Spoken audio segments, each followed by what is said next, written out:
nice and clearly.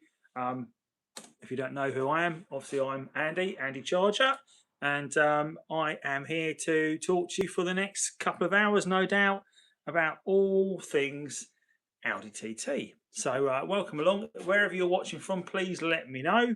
Be great to hear all about you and what you are up to. I can see I'm live because I've actually got my laptop out here tonight as well. So I'm also going to flick on the feature on the camera. There you go. So now it will follow me around, hopefully. Let's see if it's going to do that tonight. Maybe it won't. Or maybe it will. Let's see if it's going to find me and follow me around. No, I don't think it wants to do that tonight. So we will... Good evening, Paul. How are you doing? I'm just going to put that on the other side, see if that helps it out. See if that will help it find me and move the camera around. Hopefully it does. Yeah, hope you're all good tonight, guys. And, oh, hello. It's got a mind of its own tonight. But, yeah. So, yeah, good evening, Andy Mortimer. So you are in Oswestry tonight, which is actually my birth town, if you, for those of you that don't know or do know. So, yeah, it'd be nice if the camera actually did as it was told tonight, though, eh? But we are going to try and get it focused on me rather than where it's going. It seems to be all over the shop tonight. Anyway, welcome along, guys. Chrissy Jamie still chasing issues with that car. No leaks. Thinks it's a dodgy throttle body. Yeah, there seems to be a few things going on with that car, hasn't there? You've definitely got a few challenges up your sleeve, I think, with that one. I think they're all the same, aren't they, really? But so the reason I've got the laptop out tonight, guys, so I can keep a bit of a closer eye on the comments, so I can see that. So what have we got? Hello from Denmark. Hello tonight. Hello to you, Michael Roseland. How are you doing, buddy? Good to have you along. It's always good to have the international audience along, as well as our UK compatriots. Hope you're all good. Even Andy M.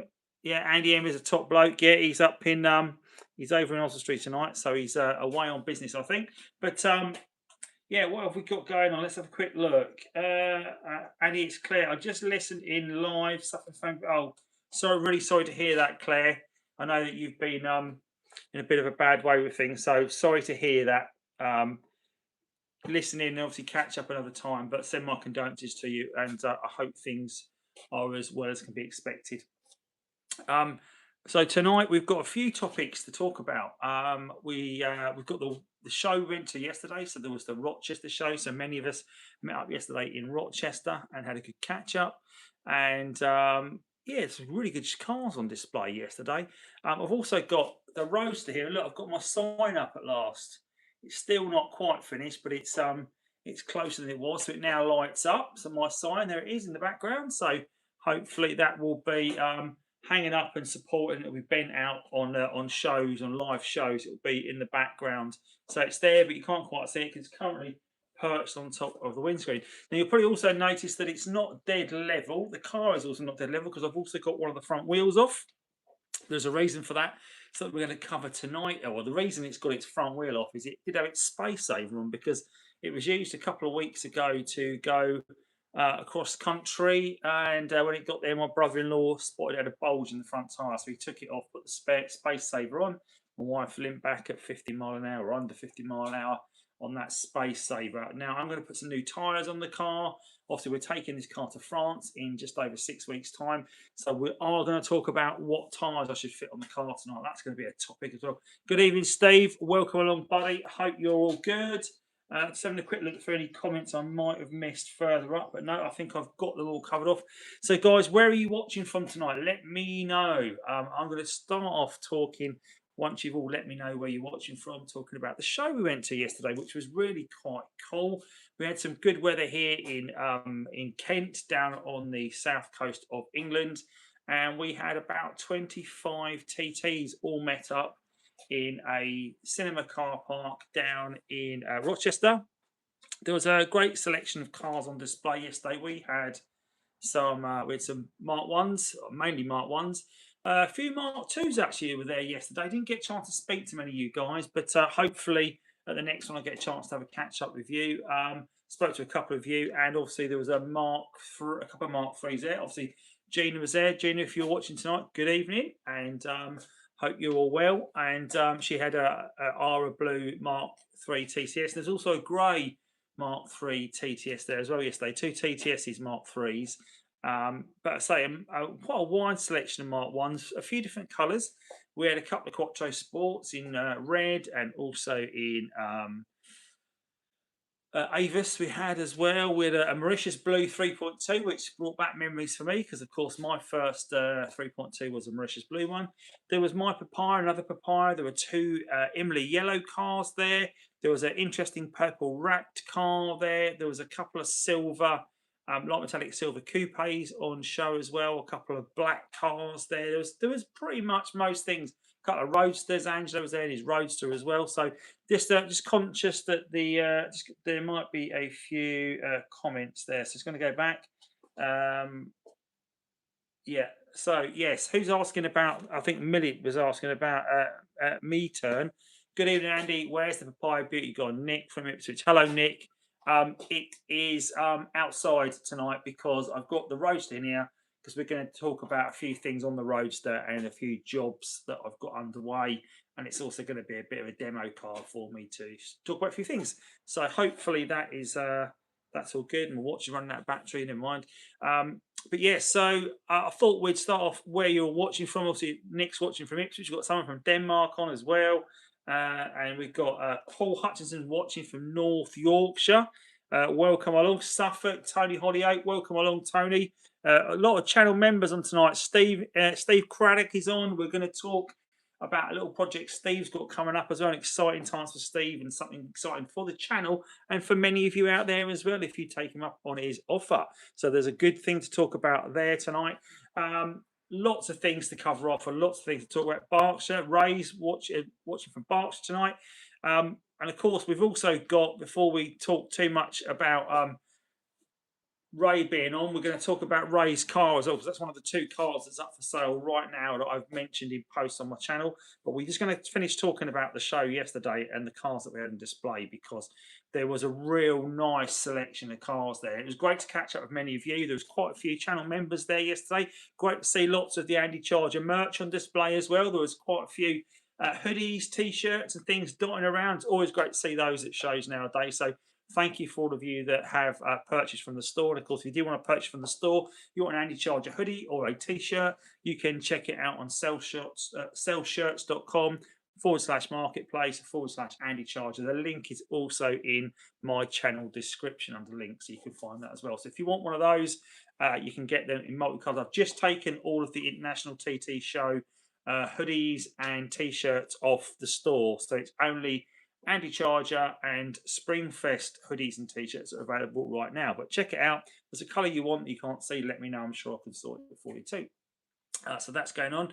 But yeah, it was great to catch up with so many of you yesterday. Lots of new faces as well, people I'd not spoken to before. And also a lot of old faces as well, which is great to catch up and talk to people as well. Hello, Stuart. How are you doing, buddy? Good to have you on tonight as well. So while we've got Ray on, and I'm not sure if Alan's on as well, but I'm just going to talk about the 2 cars that we had up on the site for, well, not on the site, but on as posts that I mentioned up for sale at the moment. So Ray's car, I think, is still up for sale. I think he's done some new pictures of that today, and it looks absolutely stunning. It really does. He's had it. I don't know if he had it professionally valeted, Ray, but it looks like a cracking car in that rare azure blue. So Ray's car is still available if people are interested in picking up a reasonably priced 225. I think Alan's car might be going off the market very soon. So that was the wonderful Imlay Yellow 3.2 that was based up in Glasgow, just 13,500 miles on it. Amazing car. I think Alan wanted £18,000 for that. So a lot of money, strong money, but it's a lot of car for that. You're not going to find many cars that low mileage in that rare colour come along very often.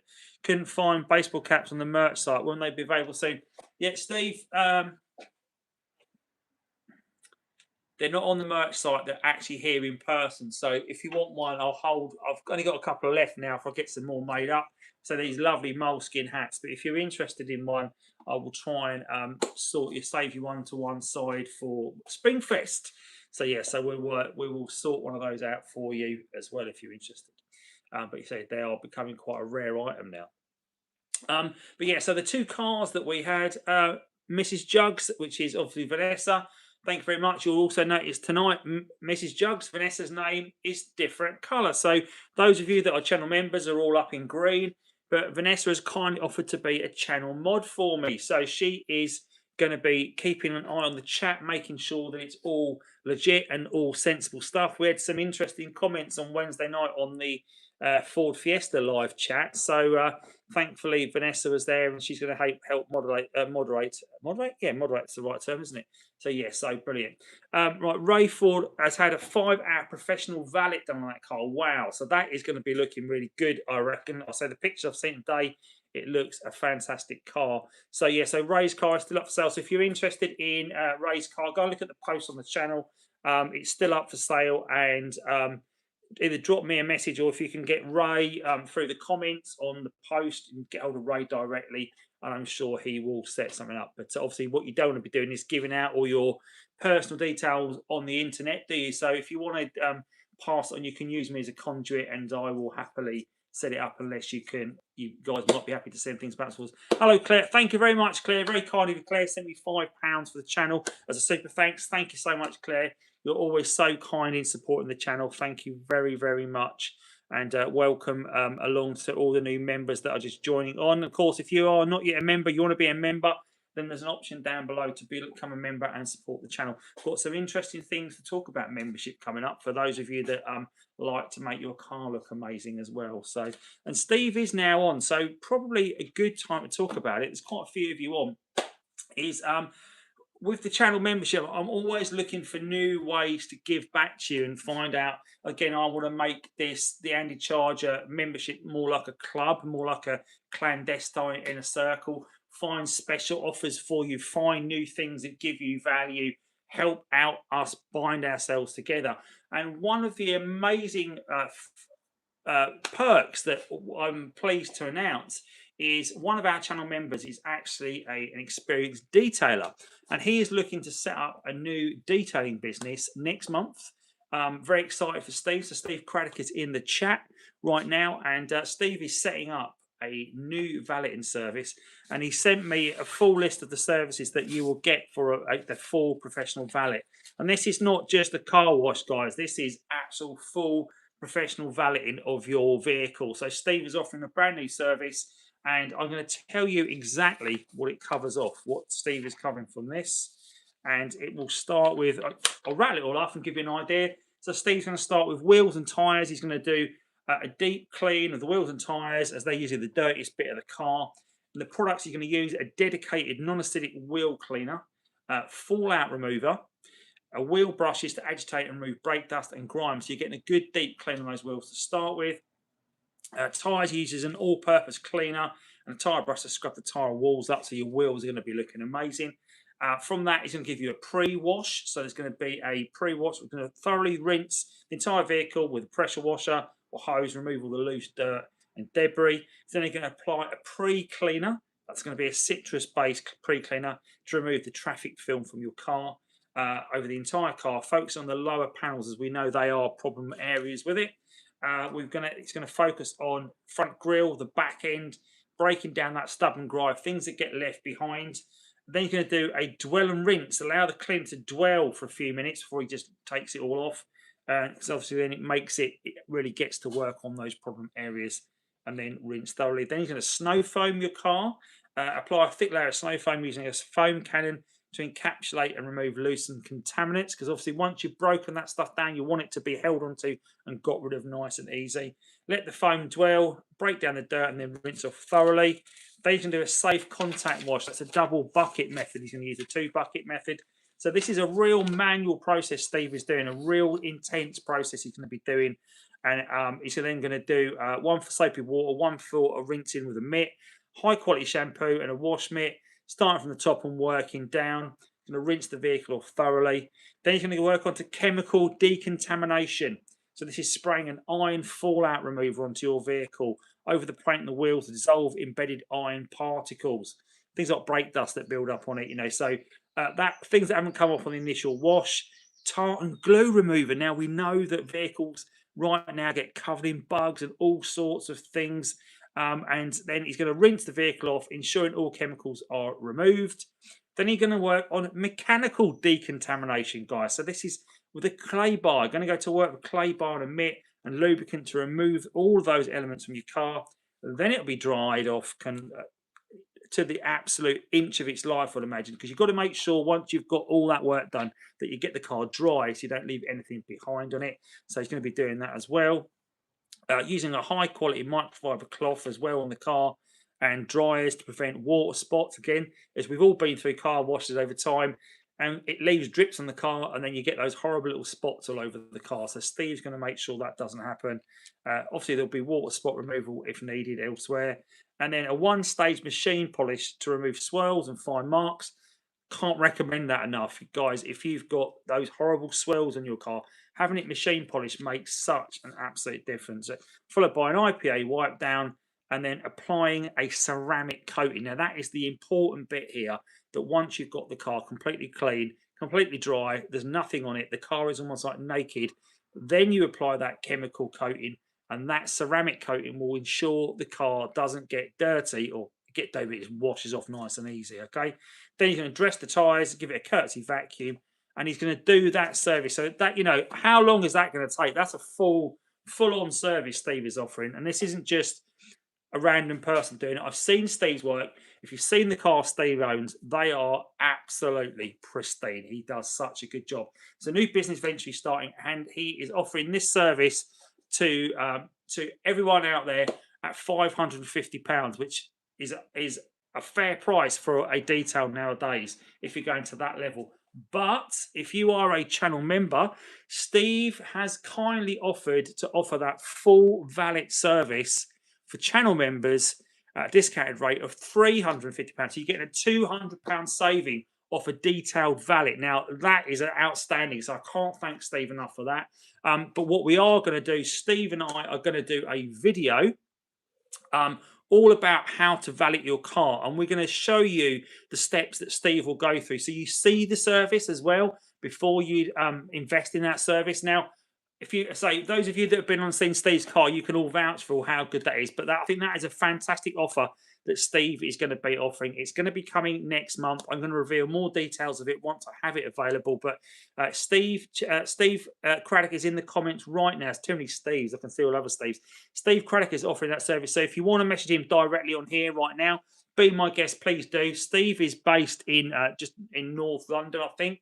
So if you are after that service, it's a great service to have. Can't recommend it enough. But again, thanks to Steve for giving that £200 discount to channel members. There's a good reason there to become a channel member if you are looking to get your car detailed, because that is a fantastic saving all on its own.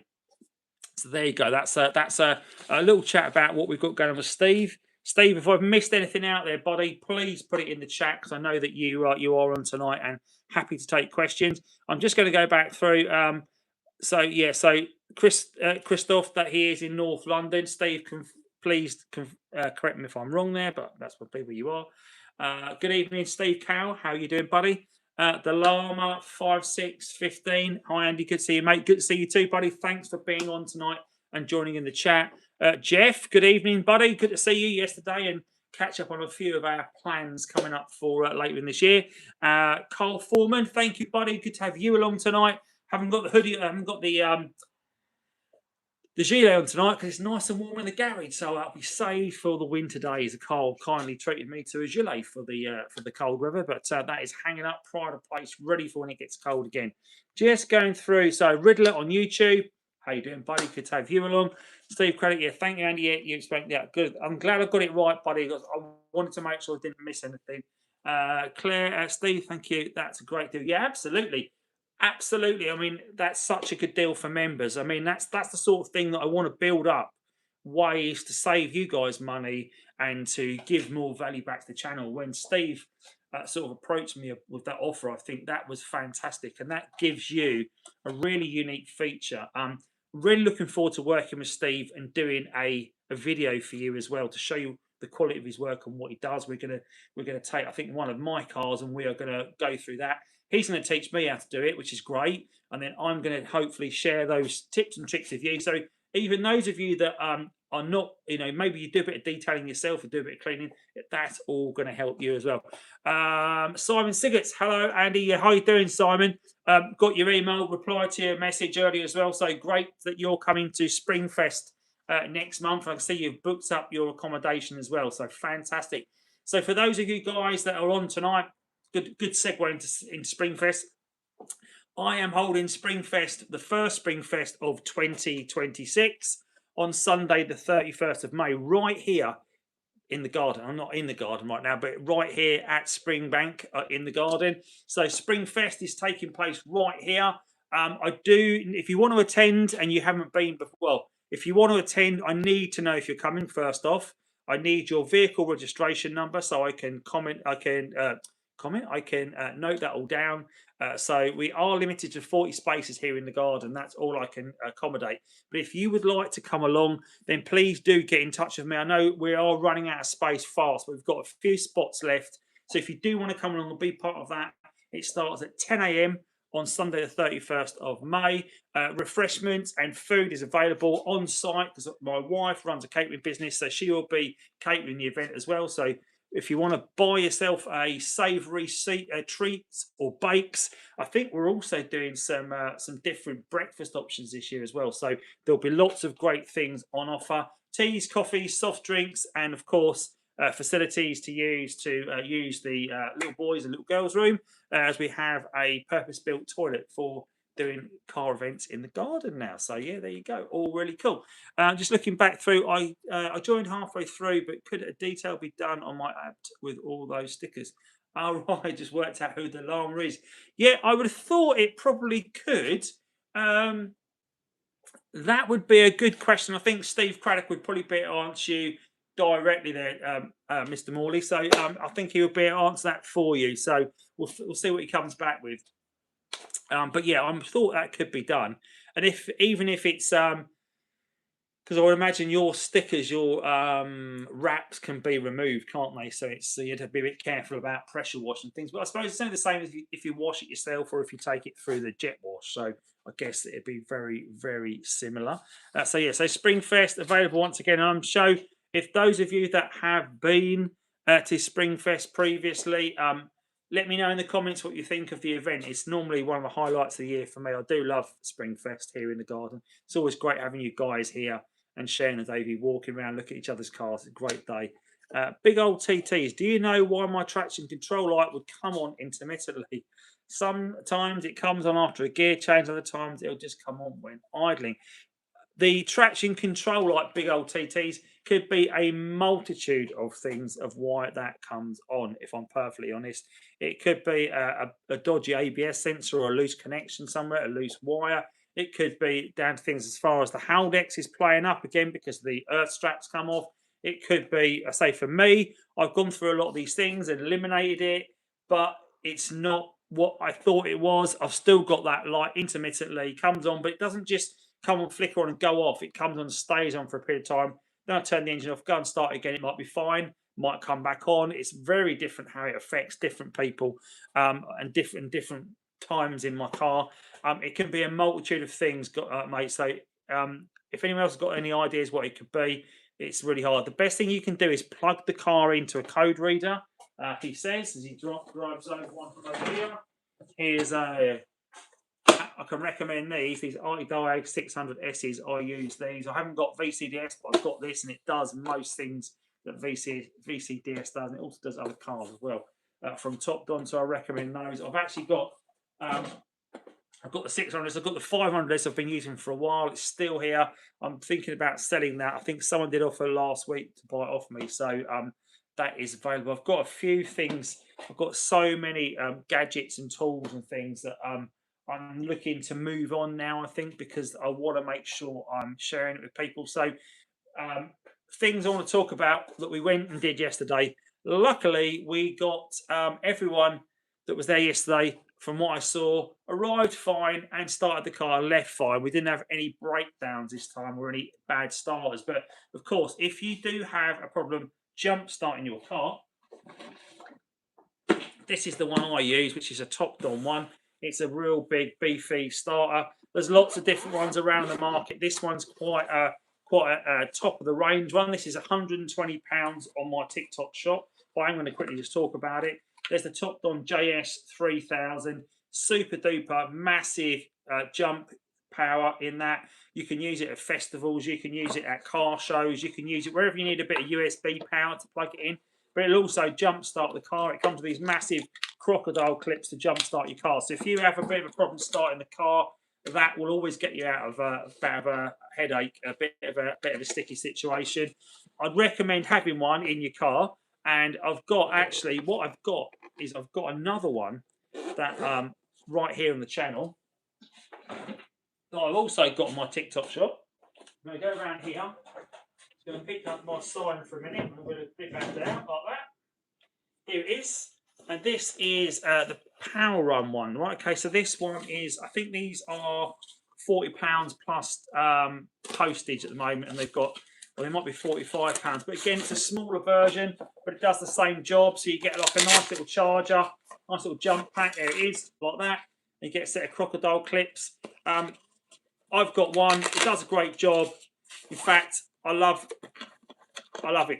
It's great. This is a brand new one, so I've got two of these. And because I've got two of these, I think, well, I don't need two of these. So if anyone would like to buy a jumper that doesn't have one right now off me, then I've got it here on the channel. If you want to get in touch with me directly, I'm happy to sell you my spare one. £40 is the same as you buy them online, but you won't have to pay, obviously, the massive postage. I will post it to you. So it'll be £40 plus the postage, but it won't be the waiting 3 weeks to get it. It's here. If you want one, let me know, guys. I've got it there. Hopefully enjoying the sign tonight as well. Look at that, the light up sign. How good does that look? Hello, Phil. How you doing, buddy? Hope you're all doing well. Yeah. Stephen, I would say I'd come to Scotland, but unfortunately it's a fair chunk of mileage. Yeah, it's a long way to go for that. But what we'll have to do, Claire, we'll have to get your car on a transporter and get it brought down to the south at some point so you can attend some shows, maybe get Steve to valet your car as well, and hopefully that would make it worthwhile coming down. But what else are we going to talk about tonight? Oh, I know what I'm going to talk about. So on Saturday, I did a couple of maintenance jobs on a TT that wasn't mine. So someone had got in touch with me and said that they were experiencing a leak in their car. Interesting, their washers were leaking. And I thought, well, that's an all too familiar problem with the cars, because what they tend to have on the cars, if you've got headlight washers, the pipe that goes from the headlight washer bottle and connects to the two headlight washers, it's got a series of connectors all the way along that connects different pipes, and they tend to fail and leak. And because they're the lowest point in the system, all your fluid just drains out of it. It's the same bottle for your headlight washers as it is for your windscreen washers, so you tend to lose all your fluids. However, I thought, well, I'll have a look at that for that person. They got in touch with me through the channel. In fact, Joe Cordwell, if you're on tonight, you put them in touch with me and said, go and speak to Andy, he'll help you out. Thanks for that, Joe. But I did actually help him out. So he came to me, so Colin came to me on Saturday morning, and we basically stripped the front wheel off, the passenger wheel, because any leaks that you have, if they are leaking from that bottle, they will pull underneath the passenger side of the car, just in front of the wheel, at the front wheel, that is, because that is where your washer bottle is. And I'm going to show you the shape of the washer bottle, just so those of you that may not know what they look like. And Colin said to me, yeah, I get this pool of water under there and I end up with no fluid. It takes a couple of days, but it all drains away. So to get to that bottle, you have to strip down the front wheel off, the wheel arch liner out, and then you see the bottle. I'm going to grab the bottle to show you. And it sits, and it looks just like this. There you go. So it's even curved to the wheel. There you go, if you look at it from the side. So as you look at it, this part here is the back of the wheel, so towards the door, and this is the front of the car here, right? So this long pipe goes round the wheel, and it goes off to your front windscreen, your front headlight washers, okay? That has that funny little clip on it. That's what tends to fail, and it all starts pouring out of your washer bottle and sort of causes loads of problems. On the actual tank itself, you can see you've got these two black contraptions here, okay? The bottom one is your headlight washer pump right here, You can see this pipe takes off around there, and the top one is the pump for your windscreen washers. So what tends to happen is the pipes that connect to these can fail, get loose, get brittle, come apart. But what is also a big problem with these that happens that people aren't aware of is these little pumps. If I just pull one out, you can see they've got a little spike on it that goes into the bottle. And what they have, which you can't see here because I've removed it, is right there, that little hole it goes into. There's a rubber grommet that causes a nice another watertight seal right there. And what tends to happen is this grommet, because although it hasn't got much movement, it gets brittle over time, cracks, and then I'm going to see if I can find the grommet for it. Just having a quick look around. Can't see the grommet, but basically the grommet had disintegrated. It was all cracked, and as soon as we took this out, we could see the problem. So luckily, I had this spare bottle on the shelf, so we were able to take the grommet out of there. Now you can see there's a grommet right there that's around the back of it. Morning grommet, but there's a grommet that goes in there, and we took the one out of this bottle and we put it into Colin's bottle. Put it all back together and the leak stopped. Filled it up, there was no fluid leak. So I've had confirmation that has fixed the problem. So it took about an hour to diagnose, to strip it down and get all the bits off and do it. So over an hour we fixed it. Now the good news is with these bottles is these little rubber grommets that you get here are actually available as a replacement part. So you wouldn't need to do a whole new bottle. You wouldn't need to go, I need a new pump, even though I've got some spare pumps knocking around from my breaker cars and on the shelf. You just need these rubber grommets. So you can get them on eBay. A pair of grommets is about £9. So if you are suffering from leaks, it's a really easy, quick job to do. But that is where I would look to do is this is the problem. Now, the reason I'm telling you about this is I'm going to talk to you about another problem, which I'm going to show you in the wheel arch in a minute. Because while Colin was here, he was saying the leak for his bottle was he could see it through his engine bay. And I thought, well, that's interesting because where this is leaking is in the passenger wheel arch. This bottle was leaking in the passenger wheel arch and not in the engine bay. So we opened the bonnet up and we had looked down the back of the engine and we pointed to the basically the firewall, the bulkhead at the back of the engine, and said, "Look, it's wet there." And as I said, that isn't wet because if it looks wet like that and it never dries out, that's actually oil or grease that's building up there. So it might look like it's wet, but it's not.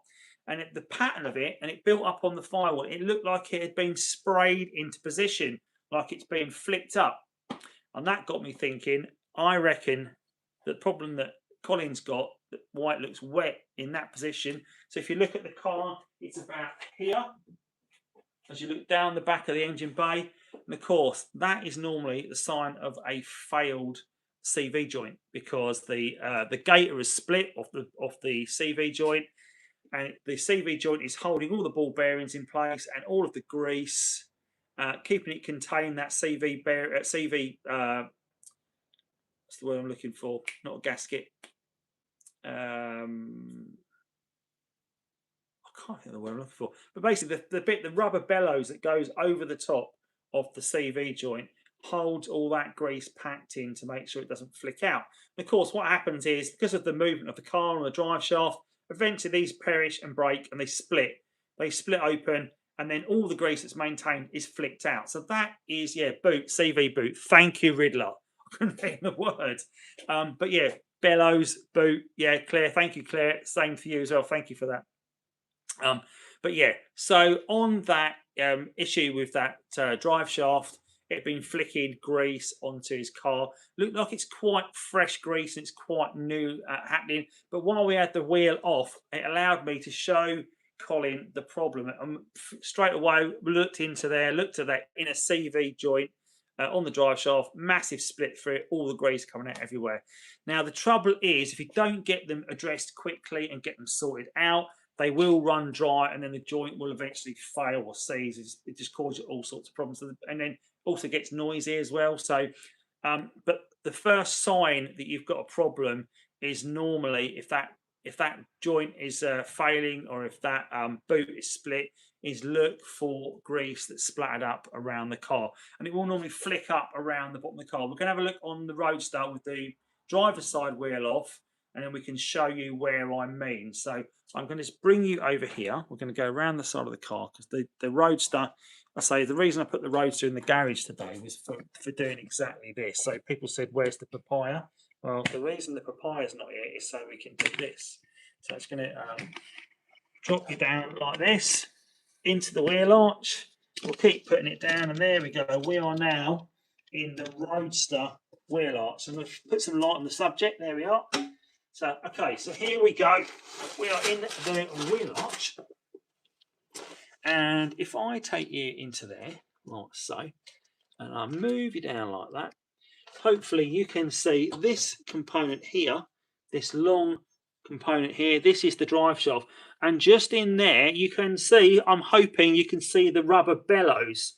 I'm going to see if I can get more light into that, actually. See if we can get more light in. There you go. You can see the rubber bellows at the back there. Can you see that, guys? Now, that one's pretty dry, and there's no grease or evidence of grease leakage coming out. So when you go to the MOT station and they say that the CV joint is split and is showing egress of dirt or ingress of dirt and grease, that's normally what they're getting at. That has split. Now, you've got two. You've got that inner one, and you've also got one. If I just put you... put the camera around here like that. You've also got one just down here. It's typical, but I can't show you that one. Oh, I can bring you around this side and we can look at that one as well. Mr. GMT, thank you very much. Very kind of you, sir. If I put that down there like that, you can see this is the outer. Oh no, flicked around. This here. This is the outer CV joint right here. So you tend to get one or both will go. Obviously, if this goes, there'll be grease being flinged around the wheel arch liner. If the inner one goes, you'll normally catch it all around the back of the engine block, also on the firewall. Just gets real messy. It's a nasty stuff, CV grease as well. So you'll normally see it all flicking around in here. So it's quite easy to check yourself. Maybe if you're going for an MOT, or you're thinking about going for an MOT, what I would do is I would take your wheels off and just check around here for any sign of any grease, because that's a good sign. Also check the bellows as well, making sure there's no split in it, because it's better to preempt that problem and get it resolved before you actually take the car for MOT, because then you don't get the failure. You just get it, you can get it sorted before you even get there. So there you go. So hopefully that's a quick insight into what can be a problem with a car. So it was quite good that Colin came and saw that, because he thought that wet patch at the back of his car was actually was water. So yeah, so it wasn't. It was grease. So hopefully that sorted out some problems. Thank you for the upvote. Yeah, thank you very much. I'm just going to put the camera back up there. So guys, hopefully that's give you a bit of an insight into that. Yeah, upvote. Yeah. Get the word out there, guys. Get people knowing what's going on.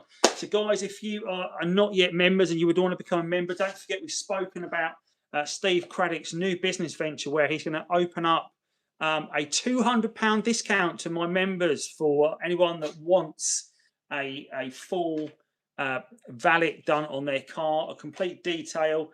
Normally £550. He's going to do it for £350. So Steve's new business venture. And don't forget, if you're looking to have that done anyway, that's the going rate for these things.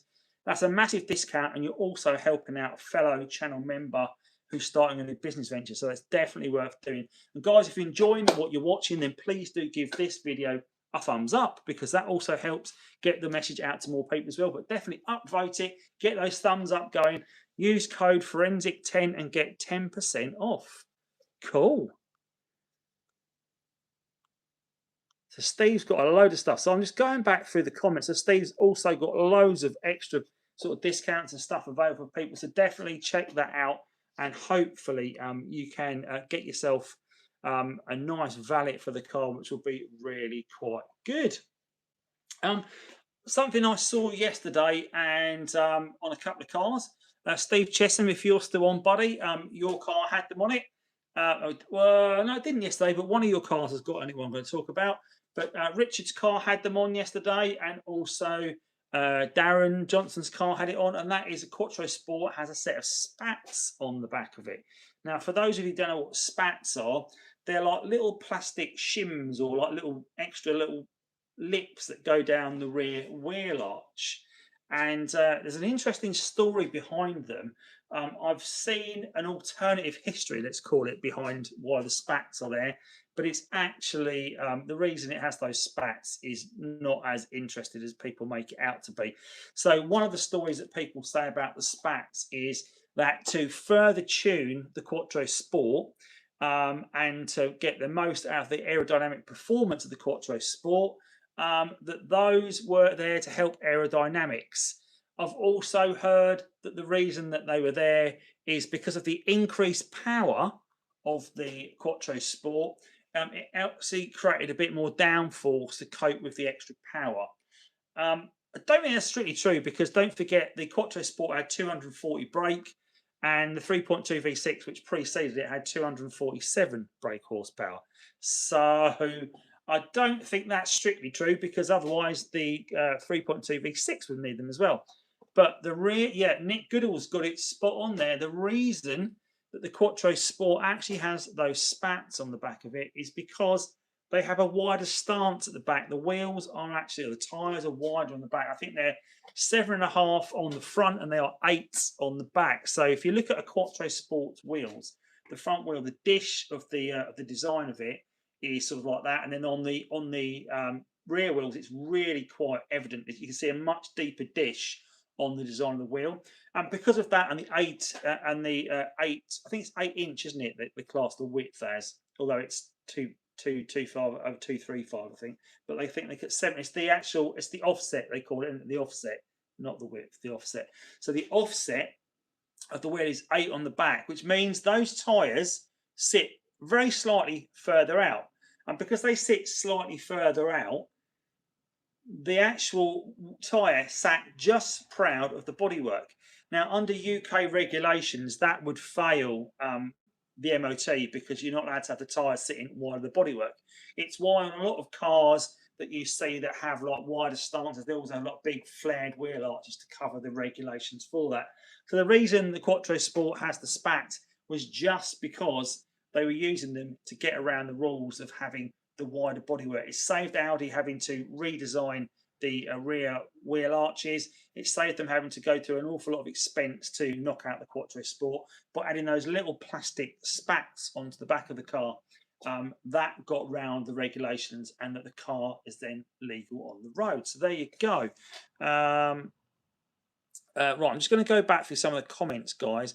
So, Mr. GMT, thank you for your donation, Mr. GMT. You're very kind of as always. You're always tuning in from Australia and sending donations. So that's super thanks. Always most greatly received. Thank you very much for that tonight, buddy. My orange battery light has come on. This has been happening since I replaced my head unit stereo. I think it's because he removed the CAN bus lead. It could be. If your battery light is coming on, it could also be that, oh, it's the orange battery light you said, didn't you, rather than the red battery light. If it's the red battery light, normally means it's quite terminal for the alternator. That's always a classic case that could be an alternator failure. The best way to do it is if you to check what voltage you've got coming out as well, just to rule it out, Mr. GMT, is obviously start your engine and hold down the recirculate button and the to get the secret menu, you need to hold down the recirculate button and the button in the top. If I'm looking at it, so you've got the recirculate button and the button on the top right, and that will bring up, it will say 1C on your LCD screen. Then use your control on the left hand side, the little dial, to flick through till you get to 20C on the secret menu. Then press the recirculate button again with the engine running, and that will tell you the voltage that's being generated at the battery. Now, if you've got 14 volts or around about 14 volts, all is good. The alternator will be fine. If you've got below 12 volts coming out of that at the battery, that would suggest that the alternator is not doing its job in charging the car up. Now, if you've got a new head unit, it might have a bigger draw of power. I can't imagine it's going to be that might be doing it, but it could be. The CAN bus is more likely to be a problem, but definitely worth checking your voltage to see if you've got sufficient voltage coming out, and that's the reason that you'll not getting the reason you're getting the battery light on. Jeff said, doing the very same CV gated job this week on my 3.2. Are you doing that job, Jeff, or have you got Darren doing that job? Be interested to know. But if you are doing it and you need a hand, let me know. It'd be although I'm away this weekend, don't forget. I'm going to talk about that as well, because that sort of brings into anyone that might be watching from Holland. It might be an opportunity to meet up with me and do a bit of work on the cars, or a bit of video in these. Andy Mortimer, I've just ordered some spats from Paul Cliff. Have you got? Oh, Paul Cliff does some really good painting, doesn't he? He does a lot of painting of wings and seals and stuff. So, guys, if you are after any painted parts for the car, Paul seems to paint and spray lots of things like seals and wheel arches. I haven't got his contact details to hand, but I'm pretty sure he's on most of the Facebook groups. I've not met Paul yet, actually, but I'd be interested in having talked to him, because I do need my seals painted actually on my car. Interesting, we talked about the papaya earlier. It's got a bit of crusty bits in the back of the seal on the driver's side. Richard George was kindly there offering his opinion on that yesterday for me, and he seems to think it's not too badly gone. It could be saved. It wouldn't need to be thrown away. It could be rubbed down and treated and painted, and we'd be okay. So might see if that's salvageable or not, but I definitely think I need some new seals in the car anyway. But yes, what was I just saying about? So I was going to talk. Oh yeah, Holland. So this weekend I'm off to play ice hockey in Holland, because I run a European team, and we play in Dordrecht the first weekend in May every year in a tournament. So I'm going to be at the Dordrecht ice rink. It's called the Fanny Blankers ice rink. That's a mouthful, isn't it? And that takes place on Saturday and Sunday. So I'm going to be there. So if there's anyone in Holland that wants to come along, see me, catch up, talk about cars, bring their TTs to the rink. I know that Rob's back. Rob, if you're on here tonight, I'm not sure. I've not seen your name pop up yet, but if you're out there lurking in the comments, buddy, let me know. So Rob's bringing his spoilerless Mk1 black TT along. I think there's a couple of other guys that are coming along as well. They're not channel members, but they are subscribed to the channel. They're looking to come along as well, so they're going to come watch some hockey, have a beer with me, show me their cars, doing some video. And so if you are out in Holland and you fancy coming to Dordrecht on Saturday and Sunday for a little bit of ice hockey, a little bit of beer, a little bit of cars, then let me know. Thank you, Simon. Appreciate it, buddy. Simon, you've been to watch me in Milton Keynes. You watched me beat the Jesters in Milton Keynes, didn't you? Was it last year? I think you guys came along, didn't you? The four of you came along and watched. So thanks for coming along supporting that. It's always good to put on a bit of a show around most of the rinks around the country and to beat people. As we also have a team that we run out of Romford called the Renegades. That's our team as well over in the UK. But we are there. And at our Euroliners team that we're playing for this weekend is a mix of people from all over Europe. So we've got a few British guys that are going. We've got a couple of German guys coming along. We've got a guy from the Czech Republic that's playing for us. We've had people from all over the world that play for us, so it's always great fun. Just going to go back to read some of the comments though. When do you know when to change the Haldex? That's a service interval thing, really. If I'm perfectly honest, is the best way to talk about it. Is to get that service done at the right service interval. I would say nowadays, because our cars sit around, I'd get my Haldex done every 2 years. Is my thoughts behind it. I wouldn't let it go any longer than that, sitting in there and getting a bit crusty. I think you do the oil every 20,000 miles, and I think you do the filter every 40,000 miles on the Haldex, just off the top of my head. But I would recommend getting that done. It's a bit of a faff of a job because you have to fill it through the drain hole. So I made a bit of a gadget with a what's it called? The sealant gun and an air tube to fill it. You've got to be really quick at getting the tube out and getting the actual bolt in to fill it up, so all the oil coming back out at you. Someone said to me, I've got a video on it on the channel, so if you want to look how to do it, guys, yeah, definitely check it out. But a few people always ask me, because there's an inspection hole on the side. People say, well, why can't you fill through the inspection hole? Well, the reason you can't fill through the inspection hole is because you can't get anything into that inspection hole. It just doesn't seem to have a way to take any sort of fluid in there for some reason. You try and pump it in, nothing happens. It's really strange. I think it's because you're trying to force stuff in, and it's the pressure, I guess, the air pressure is fighting against you. Someone asked today, why don't you fill it through the filter, leave the filter out and fill it through the filter hole? Well, the trouble is the filter is actually level where the oil needs to go. So if you don't have the filter in, it's going to pour back out. You're not going to get the filter in. So can't do that either. You've got to fill it through the drain hole. The Haldex on the Mark 1 was the first generation Haldex. So I think Audi realised, hang on a minute, this is not really a great design feature. And of course, they altered it on other models TT. So, and of course, other cars, it's not that same problem. Claire said, Andy, quick question. I've noticed my car inside door handle not working and then suddenly working. Do you think this is a common issue? I've had that a few times, Claire. It's almost like it feels like the central locking is locked and the passenger door I can't open even from the inside handle. I don't think I've ever worked out what it is, what causes that. But I have the same problem, so I'll have to do a bit of working out. I'll be watching. As Jeff said. Where's Jeff? I'm not sure what Jeff. What you're watching, Jeff? Yes, Tom. Yeah, you smashed him. Yeah, I did. Yeah, all good. But I did want to look as well tonight at, because we got the engine apart, the engine that we looked at last week. I was going to take a closer look at the crankshaft tonight. Richard looked it over and said the crank itself looks okay, but I've done a bit of research on the crank and I thought we could probably spin the crank around and have a little look at it. But I don't know if I put this on and see if I can get you guys, if it will follow me, because if I'm working on it, I want to make sure you guys have got some ways of following me around. Right, is that going to follow me around? Oh, there we go. We've now got the cameras now in follow mode, which is pretty cool. Just going to pick the bottle up that I've got on the floor. There's the old washer bottle. So when ours has that locking handle problem from the inside, we normally press the lock button on the handbrake. By the handbrake, it then works.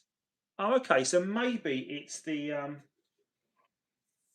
lock button by the handbrake. Okay, that's interesting. So maybe it's almost got like it's fired up that it's a some form of interior lock without the key. I don't know.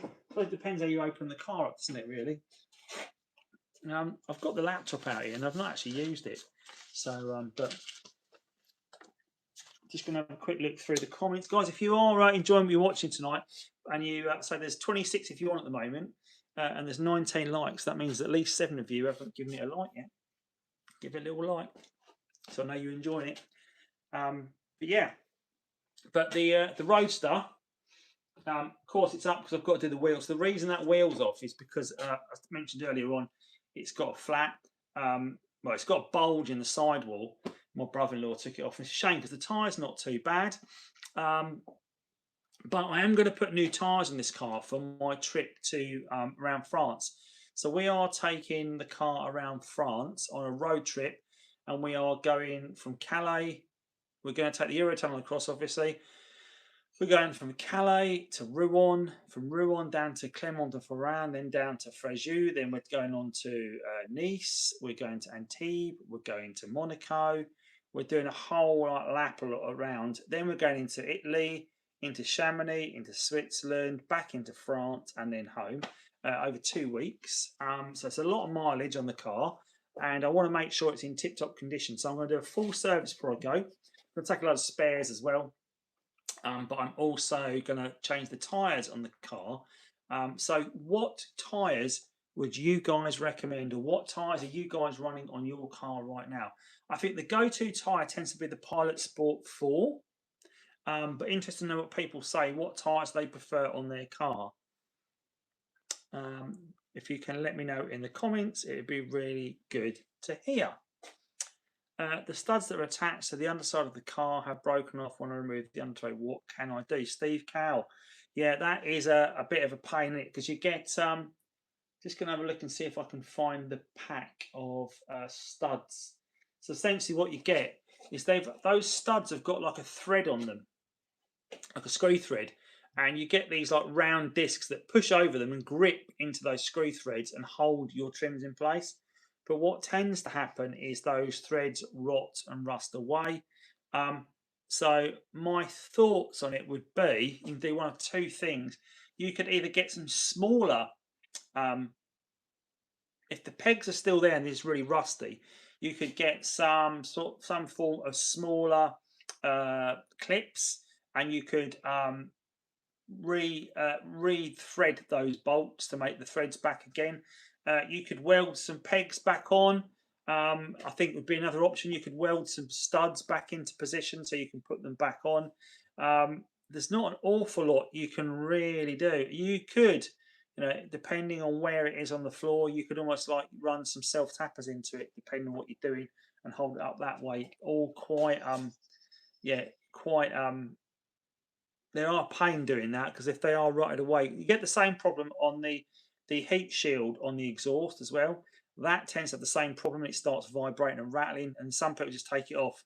You can cause grass fires in the summer. And of course, if you're parked in my garden this summer in May, I prefer you don't set fire to the grass. But that is one way round it if you are having problems with the what's the word I'm thinking of? The heat shield. I think what it's called then. It's too busy reading the quotes. The comments. Right, so I was going to have a look at the comments there for the tyre choice. So we've got Stuart's voting for Pirelli P0s. I've actually got Pirellis on there on some of them at the moment. Continental Sport Contact 7 from Meturn. Mega tyres and great price lately. Okay. Oh, what's the just checking what that's doing. Okay, I have Pilot Sport 5s on mine. Carl says, yeah. Simon's put Pilot Sport 4, Pilot Sports, quietish, A-rated in the wet. I think I will have to weld on new studs. Yeah, I think that might be your option there, Steve. Guys, if anyone's got any options on that, because we must all have the same problem where those studs fail on those bottom under trays. It's the plastic under trays further back in the car normally, isn't it? That sit under sort of like, it's in front of the rear wheels. They've got two plastic square trays that sit up under there. They tend to fall down and hang down. You normally see them hanging down as well, and that's obviously not great because they could end up getting ripped off, which you don't want. Yeah, but if you've got any ideas of how you get around that problem with those studs, then please let us know in the comments. It'd be helpful to know.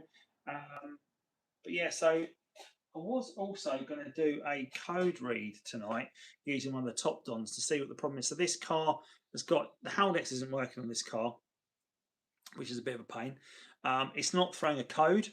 I don't have a problem with the earth strap. I checked the earth strap. So members, you probably saw a video from me last week, and a little members only video where I was under the car and I was looking for the earth strap, and hopefully from that you could see where it was quite clearly, because a lot of people talk about it, and when you get under the car it's really hard to spot if you don't know what you're looking for, particularly if the earth strap has gone and failed and fallen off. My one is definitely there. It does feel quite, it's like a very flat strip, but it doesn't feel like it's hard, like it's got metal inside it. It just feels all a bit naff, for the best way to describe it. So I wonder if it's the element inside it has failed and it's not doing its job. Tyres, we have Uniroyal Rain Sports that were recommended to us by Badge 5. Nice. That's what I've got on mine, Rain Sports. So it's quite interesting. There's quite a few differences of opinion, different tyres. Different people like different things, don't they? But I don't think it's going to be a case of I need it in the rain. I don't hope, because I hope not in the middle of summer in France. But of course, when it comes back, it's going to be on the UK roads, isn't it? So it could be a bit more rain there and then. But Pilot Sport 4s on mine and been superb. Yeah, a lot of people doing that. And so am I, 6'4". Okay, so AJQF8VU. Saying that he's 6'4". That's quite tall to be driving a Mark 1. But Steve Craddock also fits in quite comfortably. He's 6'4" too. So that's all good. Good to know that taller people can fit in these cars. I'm just going to scroll down. Yeah. So guys, thank you for your feedback on tyres. Of those of you that were there yesterday as well, what was your favourite car on show yesterday? Be interesting to see what you. I know there's a lot of people there yesterday that were I've seen each other quite frequently, a lot of regular attendees, but interesting to see what people prefer, what car they prefer. Because there were some nice cars there yesterday. Be interesting to see what people would be happy to vote for if they were saying what was the best car of the day. There were some quite unusual cars there as well. So we've got there's a Papaya car that goes to a few shows. It's got a really unique body kit on it.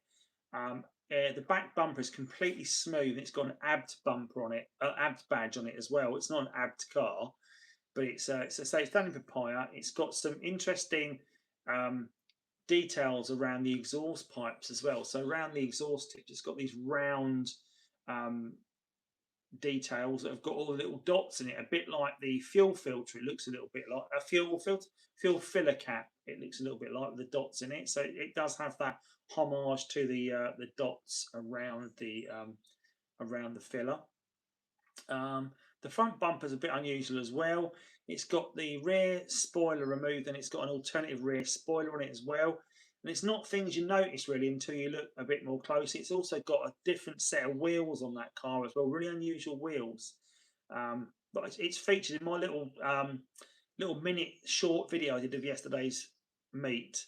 It's got that car right at the start of the video. So if you want to check out the car I'm talking about, it's got a flat bottom steering wheel in the car as well. So it's got some unique features, that car, and different gear knob as well. But definitely something to check out if you would like something a bit alternative. It's quite nice.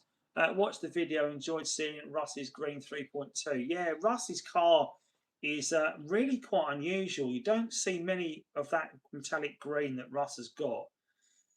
It looks bronze in some lights, the fleck in it. It looks black in some lights. It looks green in other lights. And he's got the gold BBSs, Andy, so I thought you'd like those. And in fact, Steve Craddock's got gold BBSs on his car as well, so you'd probably like those too. So between the three of you, you've all got gold BBSs, so pretty cool. Keith, H6M5W5 euros. Thank you very much, Keith. That's very kind of you. Thank you for donating and supporting the channel. Really appreciate it. Thank you so much, buddy. All donations and support are always greatly appreciated.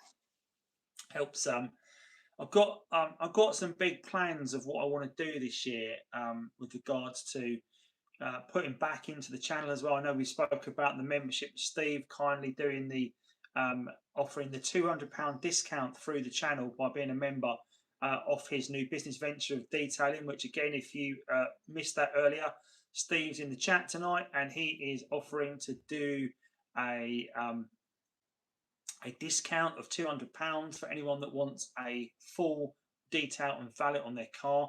Absolute bargain, I think, because it's if you're having a full valet done, it's quite a pricey job, and that's a big saving for people. So yeah, definitely recommend it. Carl Former says that Papaya painted TT has a character body kit. Right, okay, that's what it's called. Yeah, it's it was owned by a guy called Bogdan, that car originally, and it's a Morrow blue car. It's not Papaya, it's Morrow blue, and it's been painted. When you open the engine bay, you can see it's Morrow blue because it's it hasn't been painted on the inside of the engine bay. I think if I was going to the pain of changing the car's colour to that level and painting it that much, I think I'll probably have the engine out of it and paint the whole shell. I don't know. Maybe I don't know what you think on that, guys, but I think I would definitely paint the inside because otherwise it just looks like it's been wrapped. But I think if I was going to go to that effort of painting it, I'd paint the bay and have the engine out. What do you think? It's interesting to know what you think on that. I guess it's preference, isn't it? I probably wouldn't. Well, there's a question. There is a question, right? So we've all got an Audi TT Mark 1, I'm sure, or maybe some of you haven't, but you're just interested in looking at buying one, or maybe you're just you're interested in the car. If you've got any TT like at the moment, whatever colour you've got, if you could choose one colour to paint your car, what colour would you paint it? That's a bit of a posing question, because I think that's the big thing that people like to change their car for. Is not so much they want to change their car for a different car. They just want to change the colour of it. So if you could change the colour of your car, what colour would it be? And I think if I was going to... It doesn't have to be a TT colour now, guys. You can have any colour you like. So I think aviator grey. Not much of a change for you then, Carl, is it? If you've got that blue legs, blue legs. I'm not sure what that is, but I think if British Racing Green YouTube viewer, thank you for that comment, buddy. I think that's your first comment tonight, so thank you. Welcome along. Fair play. Shop around. The best deal, apparently Costco to a place rave about, although I've never been myself. I guess that's for tyres, is it, Jeff? For tyres, it's quite a cheap place. Yeah, so interested to see what other people's thoughts are on colour. Maybe you are happy with your colour. I know Carl's happy with his colour. I'm sure Jeff's happy with his colour. I love my papaya car. But if I think I was going to Kawasaki, yeah, Mrs. Jazz Kawasaki Green, yeah. I think if I was going to have a car, a Roadster like this, really what I need to have is that Porsche. Is it Miami Blue? Is it called? I think that would go in my glasses. So I could have maybe a Miami Blue Roadster. There was one around, not so long back, that was bought by on the scene for quite a bit, and it had, I don't know if those you saw it. It had really bad paint job on the boot lid. The rest of the car looked great, and the boot lid looked pretty awful because the paint had all gone funny. And that was bought by a friend of the channel, who then found out he bought a bit of a dog because it was not a very good car. That the guy had moved abroad at that point, which didn't really do any favours. But I think, yeah, a Roadster in that little Porsche Blue would really nice. Was that at Vorsprung? It might have been, Steve. It used to go to a few meets, and the guy moved to Switzerland in the end, sold the car, and did a bit of a run. I think it's the best way to describe it. But yeah, let's have a look at the happy with the Merlin. Yeah, you've got. But if I did have to pick a different colour, it would have to be the green like Russ's car. Yeah, it is a lovely colour. That. I am happy with my colour, even if it's a common colour. I think it's Mauritius blue. Yeah, it probably is. Can't stop thinking about the Borderlands. It was so inventive. Yeah, the cartoon car. And do you know what? The week after the Dutch show that we went, the Belgian show we went to, there was a show in Holland, and I want to call it Zwolle. I don't know if that's how you pronounce it. Zola, whichever it's pronounced. And it's a Mark 1 show. And that, well, what people thought was that car was at the show, but it wasn't. There was another identically coloured car that is doing the circuit in Europe, the same blues, but it's a different paint job. It's a different artwork job on it. So it looks like it, but it's a different car. And I was like, wow, there's two cars the same. You'd be a bit annoyed, wouldn't you, if you'd had your car painted up like that and someone else had come along and done like a copy job of it. But, you know, but I think I'd go for, my car I'd go for, I think would be either that Porsche Miami Blue, I think, or Porsche, that Porsche Green as well. That's always a great colour. It definitely leans towards those really garish Porsche colours, I think. I think I like bright colours in cars anyway. But yeah, maybe this colour, a Roadster in this colour, or in the green. There is a green, that Porsche green car around, isn't there? It goes to a few shows I've seen. I've seen 6 Mark 1s on the road today between North Wales and Oswestry. Yeah, everyone in Oswestry drives Mark 1s probably. Probably my family. But Porsche orange, yeah, that's also a wicked colour, isn't it? That's the Porsche colours are definitely popular.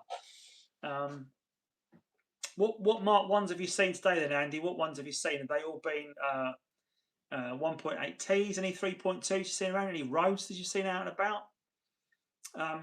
I've only seen 2 Mark 1s today, one here and one on my drive, because I've been working from home today, so I've not been out the house, unfortunately.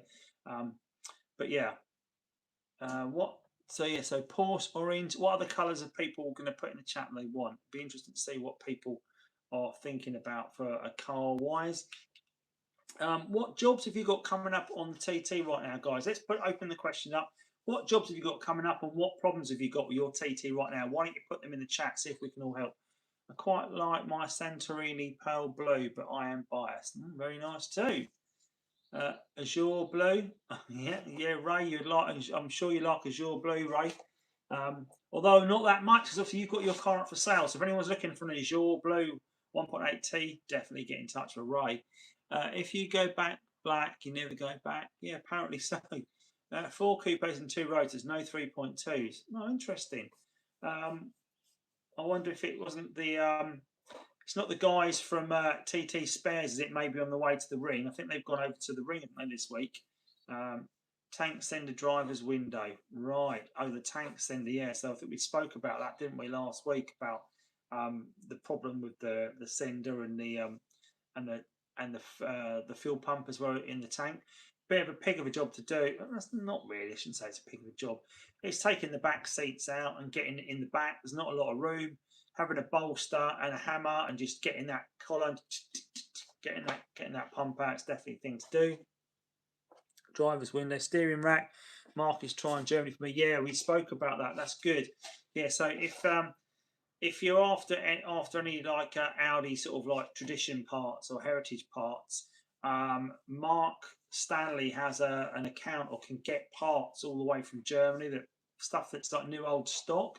So he's definitely a guy to get in touch with. If you're struggling to get hold of a part, he's definitely the breaker to get in touch with, because he can normally track down a lot of new parts for you. So Simon, good to know that you got in touch with Mark. Off my recommendation, I think, wasn't it? I think I put you in touch with him, but he's definitely a guy to look. Yeah, taking it to Mech. TT Spares have just put a 9-minute video out. Oh, have they? Yeah, I see the boys had gone and they were staying in Belgium on Saturday night. I think they'd got a house in Belgium, Lincolnshire.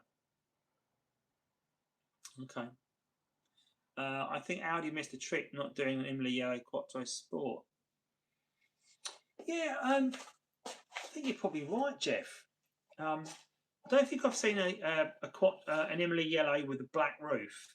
Obviously, we've got David Pring's blue car that he's got with that with the black roof that, as he said, repainted.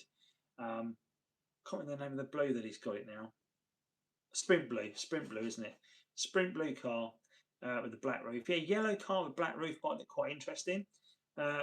They should have done a papaya one as well, maybe, when that was sold. Fuel gauge working in reverse. They're going to investigate this weekend. Coal plant, yeah. If you're having trouble with gauges, a lot of the time it is your cluster that's causing a problem. And if your cluster is causing a problem, I would recommend taking it out and sending it off to one of the great cluster repair people we've got over here. So you've got Sean Blenko. He's based up in Hemel Hempstead, I want to say. I did say Milton Keynes last week. It's Hemel Hempstead, I think he's based. And Sean is Motive Electronics. He can fix most clusters, most problems, most CCMs. Well, so if you've got a problem with your CCM, Sean also does diagnostics and repairs as well. So I recommend that. Yeah, not so much a new cluster, Cole, because obviously the cluster is quite coded towards your ECM in a car. So you wouldn't get a new one, but what you do is you send it off and he will repair it for you. We'll be booking garage for a check on aux water pump. Okay, Nick Harley, that sounds like a good idea. I need a driver's seal. Are these easy to get new? No, they're getting harder to get hold of, Steve Cowell. Parts are getting hard to get hold of bodywork panel wise. TPS might be able to get hold of them for you still, but parts are getting hard to get hold of. Just going through the comments. AJ, AQ. What are the 3 most important items you need to address on a Project 2003 TT? We're going to cover that in a second for you. We're going to in a bit of detail. Kenneth Frazee, are rotor interior parts worth anything? Have diffuser, top hydraulic, etc. Need to get rid of. I think you're based up in Scandinavia though, so I think you're going to struggle to do that. I'm not sure how many there are around. Thermostat first, but need to find the issue with the run on pump and fans. Also, the drumming that doesn't want to be found. Okay, so your run-on pump, what's the problem with that and the fans? Because your run-on pump will run on as it's meant to for 5 minutes after that. That's normally to cool your turbo down. That's why it does that. So even if you turn the engine on for briefly and turn it off, it will still have that run on for a period of time. So it is important. I'm going to the TT Owners Club event at Donington Park on Saturday. Nice, Andy. That sounds like it should be a good event. What else have we got? Yeah, let's go back and cover off the question that was raised there by AJ. Three most important items you need to address on a Project 2003 TT. Depending what service history you've got on the car, the most important thing I would probably look at doing is doing a cam belt if there's no evidence of one being done. Project cars have normally sat around for a period of time, maybe not being loved very much, and I bet you the cam belt has been neglected. If you haven't got any record of that being done the last 5 years or the last 70,000 miles, get that done. Priority number one. Now, interestingly, I noticed a question was posed about in the Midlands about someone wanting to get their cam belt done and looking for prices. Bryn BWSTT has done a video last week on doing it yourself. So if you want to give it a go yourself, follow Bryn's excellent guide. But also get in touch with Bryn at BWSTT if you are looking for a cam belt in the Midlands. I think he's charging £400 for that job right now. That's an absolute bargain. And having someone of the quality, workmanship and craftsmanship of Bryn, I would highly, highly recommend if you were in that area to get him to come and do that for that money. It's absolutely priority number one.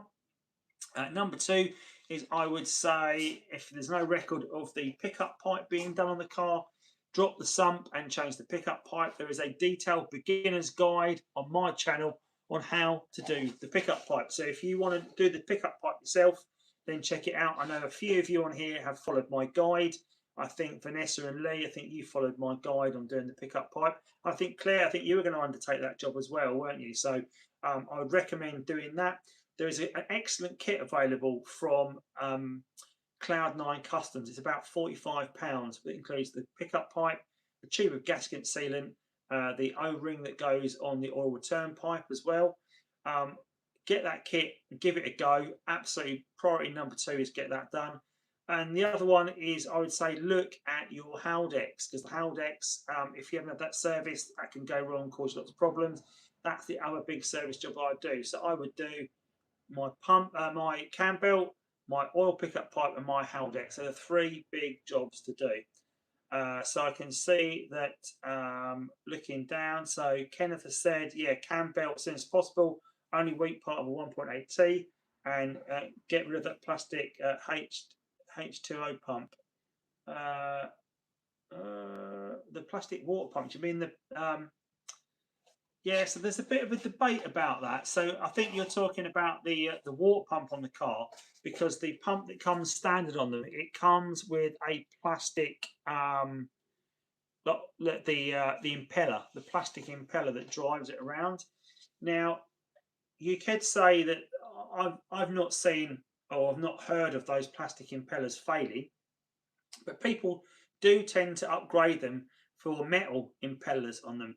Now the trouble is, if a plastic impeller goes on your water system there, it's a bit of plastic, it's not going to do damage. If you've got a metal impeller and that fails in that water system, then you're in a whole new world of problems, because that is going to cause problems. So I don't think having a metal impeller actually helps you out majorly. I might be wrong there, but it'd be interesting to see what people's comments are on that anyway. But yeah, just scrolling through. Steve Cow, I did my cam belt 2 weeks ago from Bryn's video. Excellent vid. I fitted the INA belt kit, £125. Yeah, absolutely. That video is spot on. I say we did film that video here in the garage originally. Although Bryn says he's done it 4 times, that video, and he's finally put it live. But he did film it here with me, instructing me on how to do it. I was like his idiot as such for the day. So he was doing an idiot's guide to the cam belt. He was instructing me, but unfortunately the lighting in here, the strip lights, had affected his cameras, and the footage was no good.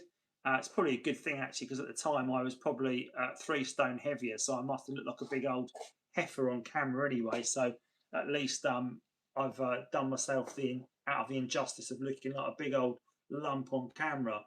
So yeah, and I did send me a screenshot of when I had Builder's bum going on as well, which is probably not what people want to see, is it? So yeah, so probably a good thing. But we did get to do the cam belt on the car, and under Bryn's supervision, that means this Roadster is good for another 5 years, thanks to Bryn's excellent tuition. And I also got to do an interview with Bryn while he was here. We sat down and we talked about all things TT, which is on the channel. So if you want to check out my interview with Bryn, check that out on the channel. Talking of interviews, I've got something exciting to reveal to the channel. Can't reveal it yet because I haven't had the full go ahead on it, but I've got a really exciting thing to share with you at some point upcoming. Hopefully it'll be for here for Springfest, but we'll see. I think the metal coolant upgrades are mostly for long-term longevity, resistant to heat cycling. Yeah, I think they are, but I think if they do fail, you're in an awful lot of trouble. That could be a bit of a problem if that fails. Guys, I think there's 32 of you on right now, so if you are on here enjoying it, please do give the video a thumbs up. If you've got any questions for me, please fire it over as well, and I'll see if I can help and answer any questions. For those of you that are on that are not, Richard George, how you doing, sir? Good to see you yesterday. Dan Clark, how you doing? Looking forward to the weekend, mate. Well, we are off to Dordrecht to play a bit of ice hockey. Dan is a fellow player of mine, so he's on tonight. Thanks for joining on, Dan. But yeah, good to see you yesterday, Richard. Hope the t-shirt's fitting you well. Yeah, can't wait. Yeah, it's going to be great fun, mate, isn't it? So, and we have got that a couple of TTs. Claire Burt, thank you for the £3 donation. Super thanks. That's very kind of you. That is Claire's 20th super on a live stream. So thank you so much, Claire, for being a channel supporter and donating and keeping me doing what I do on the live stream. You are very kind, and I know that you're going through a tough time at the moment. So my thoughts are with you, but thank you very much for your support. Yeah, Mr. GMT1, exactly. Please upvote, get thumbs up in, guys. If you've not given this feed a thumbs up yet, then please do so. It allows me to, and of course, all of the channel support and memberships and donations, it all goes back into the channel. So what you're seeing right now, he says, as it decides not to do what I want it to do, is obviously I invested in this gimbal for the channel as well. So now I can walk around the garage, I can talk to you, I can show you things like my sign I've made. So you see these appearing on Facebook and stuff. But I actually made one rather than pay to go and, because they're quite expensive to buy, those LED signs. So I've made my own light up sign. But this gimbal allows me to talk to you guys, walk around the garage, do a few jobs on the car, and it will follow me. So as I walk right around the garage like this, look, so I'm going right to the back of the car, and it will follow me. How cool is that? So can I do a lap of the car? Look at that. Well, it's lost me there. It's lost me in the lights.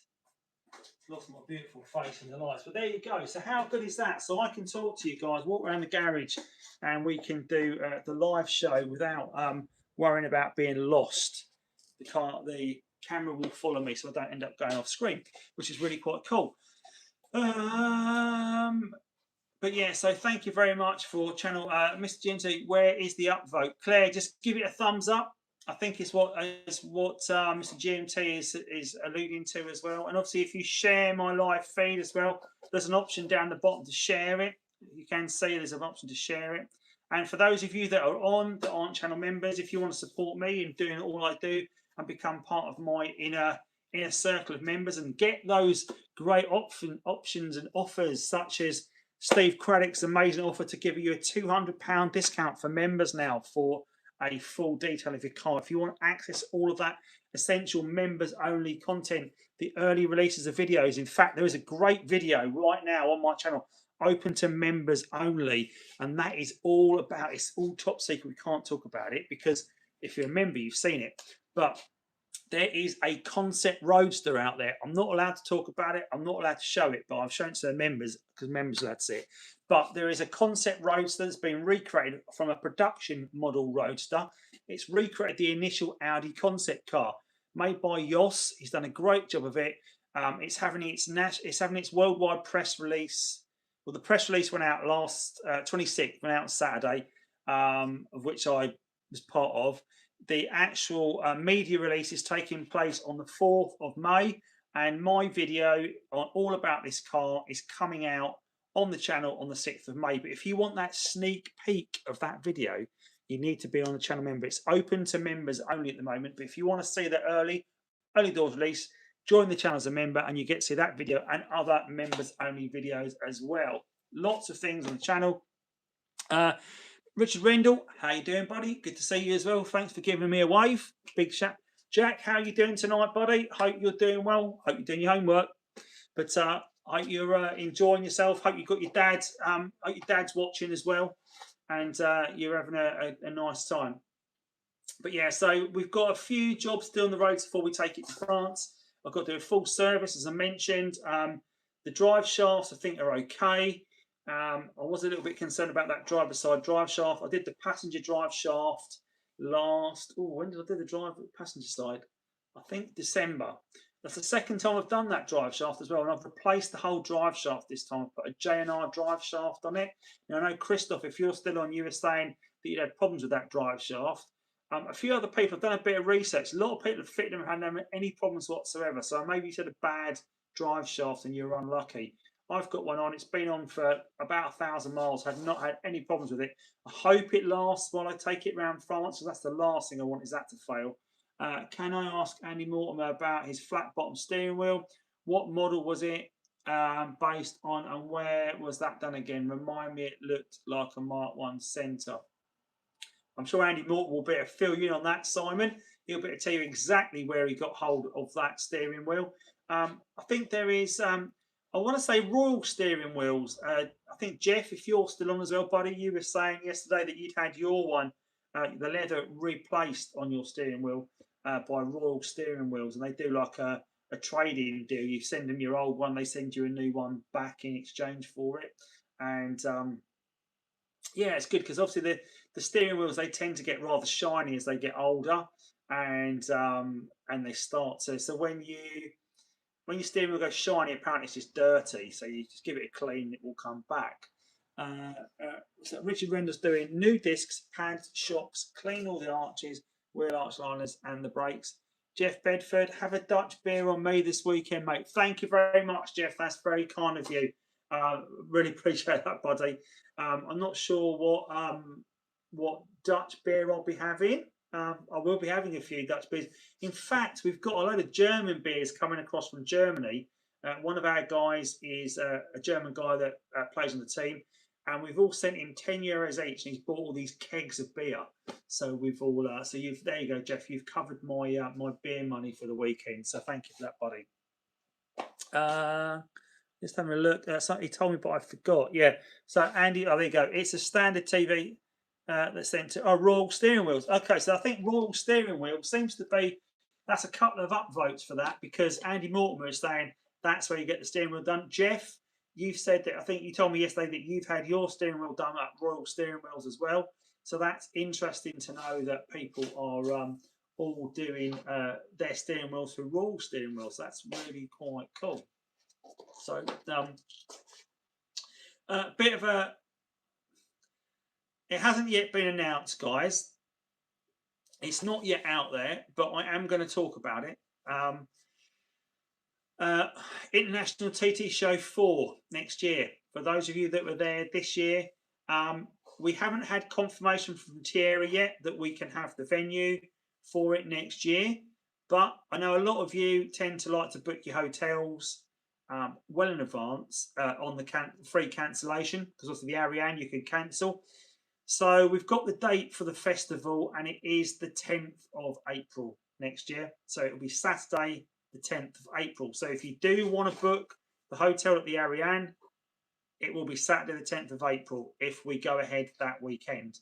I would recommend doing it on a free cancellation, but we have had a notification that the festival in the town is that day in Ypres, Saturday the 10th of April. So that will be the date of it if it goes ahead. So there you go.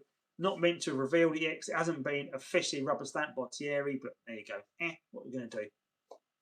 So if you do want to come along, guys, then check out a hotel for that date. Simon Siggets, thank you. Yeah, about 2 weeks to do. Wait, did I hear something about German beer? What kind? Working away here and listening along. Darren Niederhoff. German. I'm not sure. I think it's Warsteiner in kegs we've got this time. Pretty sure it's Warsteiner. So I'd not seen those kegs before, and I'd one of my teammates, they're two German teammates that came along, and they brought these massive, well, they're like mini kegs of beer, and basically you pull the top up, and there's like a little valve on the side of it, like a little tap on the side. You pull it out and turn it, and you open the top to let the air out. And then you turn the valve and it all comes shooting out at you. And I found these amazing and so cool. So I brought a couple of them back, just the actual metal tins, that we'd used up. There was a little bit of beer left in, but not much. But I brought them back. So I thought they'd make really good trophies at some point. I could make them into a trophy for the team. Really cool. Anyway, I had them on the shelf for about 2 years, untouched during COVID. And then one day I went out there. I thought I'm going to do something with those tubs, and I pulled the liner out of them because they're in like a bag, almost like a wine bag, and it had all gone green and oh, it's disgusting. So I had to throw them all away. So the answer is drink them and then dispose of the can responsibly. So as they say, drink responsibly, do that as well, but then dispose of responsibly as well. You need to make a sign with the right and the wrong way round. I do need to make a sign with the sign the wrong way around, or I need to do the mirror option on the camera to flip the sign round, don't I? Can I do that? I can probably do that. Mirroring. Can I do mirroring on here? I can do it on TikTok. Maybe I can't do it on here because I think that just gives you the view down the garage, doesn't it? You don't want to see that. Let's have a little look. I can put lighting on. Don't know what that does, but there must be an option.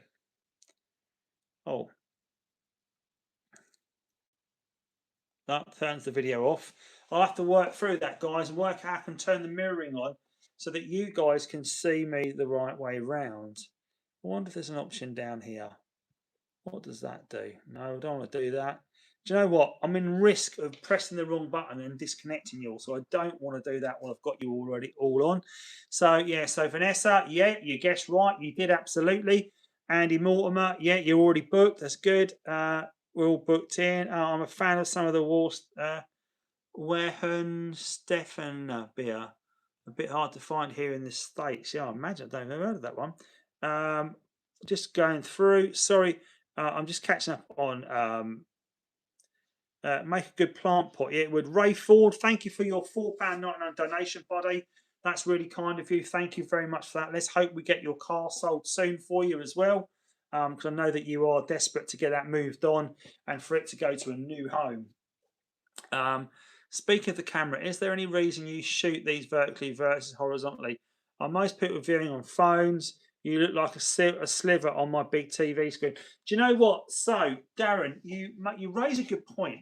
So the reason I do these in the vertical stream, as it's classed as, is because YouTube's format, they are trying to move to more of a portable mobile format of doing these live streams and feeds. So I'm trying to support them a little bit on that and sort of being a bit of a pathfinder for them.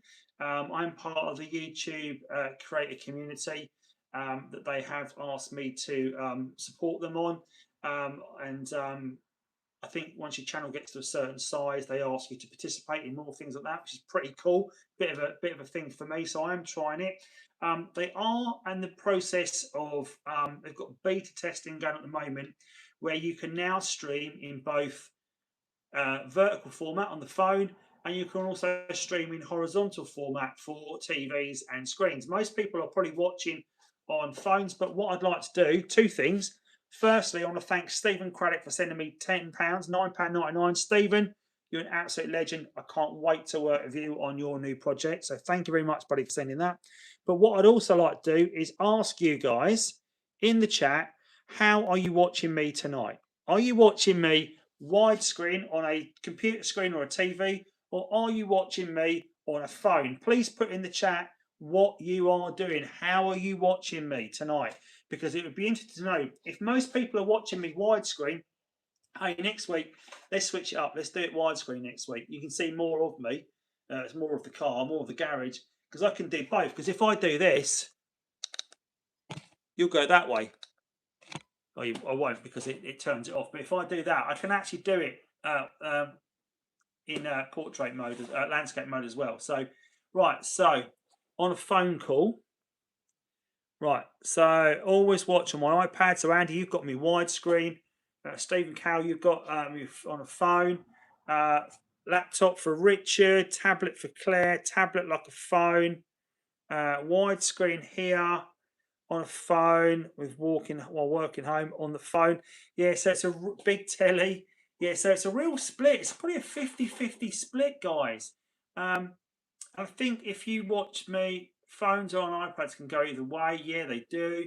I'm on my Audi Cologne. I guess that's the phone. But yeah, I'm happy to do it widescreen, guys. If you think that would be a better format, I know they encourage creators to do it this way. I'm not sure what would be involved. Hi, Andy. Will the international meet be the same weekend? Now, I use a term called catch-up, Kev. There, we've been speaking about that Audi TT Highland. We've just been speaking about that and said, yeah, it's the same weekend next year. It's the 10th of April next year. That's the weekend of the festival. We are still trying to arrange with Thierry to make sure it's going to happen that weekend. We haven't had it confirmed yet. We're waiting for confirmation, but if he does confirm, then we'll be able to announce that International TT Show 4 will be Saturday, the 10th of April next year. So you can get booking in hotels because you can cancel them, free cancellation. As long as you book a hotel that's got free cancellation, I'd always recommend checking that out, make sure you can do it. But yeah, absolutely, it will be the same weekend next year. Writing on phone and can't see the buttons too well. That is the trouble, isn't it? So I know that Lee and Vanessa have got a way around this problem. One of them watches me on the laptop and one of them watches me on phone. And that way they can see it both ways. Right, so for shorts and reels, I'm used to vertical, but not really used for the live streams. No worries either way, was just curious. Your YouTube Studio Analytics will also show you viewer formats. Yeah, I should do that as well. I should keep an eye on that and see what they're doing. But I say I am waiting for YouTube to make this new beta feature available to me so I can actually stream to you both formats. I can stream widescreen. There's a little toggle I can do in on the feed. I set the feed up so I can do widescreen and also do vertical feed. So both sets of people get it. So I get that because people don't want to, I don't want to please one and not the other. I want to make sure it's available to everybody. So if I am a little tiny picture on screen, I apologise. You don't want to see me up too close anyway. Not fussed about portrait. It's fine. Okay, cool. Mrs. Jugs, can't give any more because Lee bought a new Andycharger. Miss Jugs, you are, Vanessa, you are an absolute star. You always support the channel so well every week. So thank you very much for that. Really appreciate your kind donation. Yeah, I don't know if you got my WhatsApp message earlier, but your hoodie and your 2 new t-shirts have both been shipped today. I had confirmation from Sell Shirts that have been shipped, and they are winging their way to you right now. So hopefully you'll have them at some point this week. I know that you'd ordered a lime green SpringFest t-shirt, a lime green Andycharger t-shirt, and a lime green Andycharger hoodie. So thank you very much for ordering those. I'm sure you look great. It was really great yesterday. There were so many Andycharger t-shirts and hoodies around, all in different colours as well, which is nice to see. And Richard, that came over from Ireland, was wearing my Andycharger black hoodie I saw yesterday. He had a black hoodie on, and it's the first thing I saw when I was driving down to the meet. He was just crossing the road to go to McDonald's, and I saw the hoodie, and I was like, "Oh, it's Richard." And because I knew he was coming to the show all the way from Ireland, he's come over just for that show yesterday, and to buy a dash cam off me as well that I had. And so he has gone back to Ireland with his dash cam, and he did say to me, "What t-shirts and hoodies have you got with you today?" Because obviously I always have some with me in the car as well. And I had a few items, but they were mainly white t-shirts, white hoodies I had yesterday, which he was looking for a different colour. So he wanted a grey Andycharger t-shirt. So that has gone on the store tonight just for you, Richard. If you're watching, you can get your Andycharger grey t-shirt from my store. For those of you who do want to pick up merchandise, you can get it at sellshirts.com/marketplace/Andycharger. In fact, Jack, if you're still on there, Jack Gaming, you have also got an Andycharger t-shirt. I know that you had one for Christmas, if I remember rightly. So there you go. Good to know that you guys have got tops and t-shirts and stuff. But we'll definitely get you some more merch out. But there are lots of shows coming up this year still. So we've got obviously Springfest. There's a show this weekend coming up in. I think Andy said it was. It's not the Gaydon Motor Museum this weekend, is it? I think no, it's not. What did you say you were going to this weekend, Andy? You've got a show coming up. But the 2 big ones that are left for me this year are obviously Springfest in my garden, and also the first Saturday in September is Quattrophenia. This is the 5th year we've held Quattrophenia. I can't believe we've done 5 of these now. Quadrophenia takes place on Saturday. I think it's the 6th of September this year. And we are driving from Crawley Down, from the Duke's Head pub. We meet there every year. We normally get about 60 cars meet there. And we drive down to Brighton. It's a cross-country drive all the way down to Brighton. It's a really, really good drive. Really good group of people. Great cars. We meet and we finish up in Brighton Marina, have some dinner, catch up, talk about life in general, see all the cars. We park all the cars on the top floor of the multi-storey Marina car park. Everyone takes pictures. It looks amazing. You get like a lineup of cars. Always great. So if you want to come along to that, it's going to be Saturday the 6th of September. Quadrophenia 5, 5th year of running it. And it starts at 11 AM at the Duke's Head pub. But more details will come to the channel in the meantime. But again, talking to Springfest, if you want to come to Springfest and you have not let me know yet, you want to come to Springfest, that's happening on Sunday, the 31st of May. You need to confirm with me you're coming.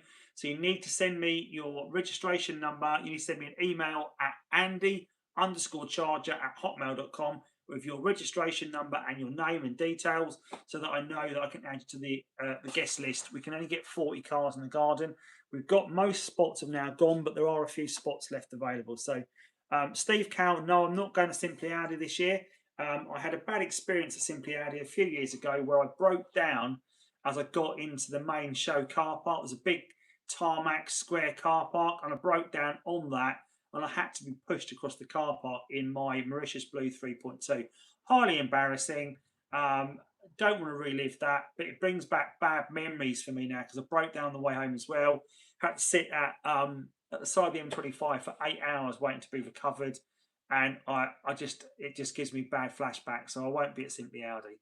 I've done it a few times. It's one of those shows as well, Simply Audi, that it's a popular show, but it's open from 9 AM and then by 11 o'clock people are leaving, which always blows my mind because it's a long way for me to travel because it's down in the New Forest, isn't it, essentially? And it's a great drive though, a lovely drive down there. But I don't understand if people turn up and they're going home at 11 o'clock. So the car parks by like midday, 12:30. The car park's half empty, and I think it's madness. It's not really an all-day show. But hey ho. Hi, is that a load-bearing wall behind you? Which wall would that be, buddy? BWS man. A load-bearing wall. Which side? This side? This side? I've got a new garage door on, if that's the wall you're talking about. That is... no, none of them are load-bearing because they're garage walls. They're not take 8 hours. Yeah, that was mad when I broke down. Oh gosh, that sounds like something that would happen to me. Yeah, it was a nightmare, Claire. It really was. Hi, Andy, mate, from Bushra. How you doing, buddy? Good to have you along. BWS man. Yeah, I don't know why your question about a load-bearing wall. I'm not leaning against it, so it doesn't need to be load-bearing of me. But yeah, just have a look. Have I missed any comments? No, I've not. But yeah, guys, if you've got any questions for me about any of the upcoming shows, anything going on, this car, do you know what, Steve? If you're still on, this car needs a valet because it just feels, can you hear that? It feels sandy. It just needs, it sits outside so much. Have you slept in your TT? Not great if you're tall. Can't say I've slept in the TT, Claire, actually. The Roadster would be a real nightmare because the seats don't really recline in that, do they? So you can't even sleep in it. There's not an awful lot of room in a TT anyway for anything other than driving it. Although what you can do, I think on the coupe, to be fair, load space-wise, if you put your seats flat, you get loads of luggage space in the back of them. So they're not too bad. Of course, when we go to Ypres and a lot of our sort of long-distance shows, we put the seats flat and we take a spare wheel with us because it has, there's no spare wheel on the 3.2. Of course, in this car right here, it has Mrs. Jugs. Thanks for timing out that guy. I guess that guy was putting up just nonsense. And great to see my moderators doing their best to keep the chat safe. So thank you for that. Appreciate that. We have got Vanessa is one of my moderators now, hence why her name is blue and not green. So I do have 2 moderators. I am looking for a 3rd moderator. So if you are interested in becoming a third moderator for when Vanessa's on holiday and or unable to attend. And of course, I've only got one on tonight. So Hugo, how you doing, buddy? Good to see you over here on the YouTube format as well as on TikTok. Then please let me know, because it's always good to have a second moderator on at any time, just to keep high with the chat, because the chat does get a bit busy at times. But yeah, if you're interested in being a moderator, let me know. I do only open up moderating to my members. But yeah, Richard, thank you for that. I will definitely take you up on that, because you are a there you go. There you go. You should now be blue, Richard. You should now be blue when you next talk, because you will be moderator. Thank you very much. It's easy to do, isn't it? Easy to set up. So yeah, a new no string to your bow. Not only are you an engine dismantler, but you're now a moderator on the channel, which is great. The engine is still in bits. I haven't put it back together to work it. I'll be coming to Court Spring and I'll say hi. Yes, Steve, please do. I always say it to people is obviously we chat on these lives and we do various stuff. And then it's always great to meet you guys when you come to shows, because people come up to me and say, "Oh, hi, I'm whatever from."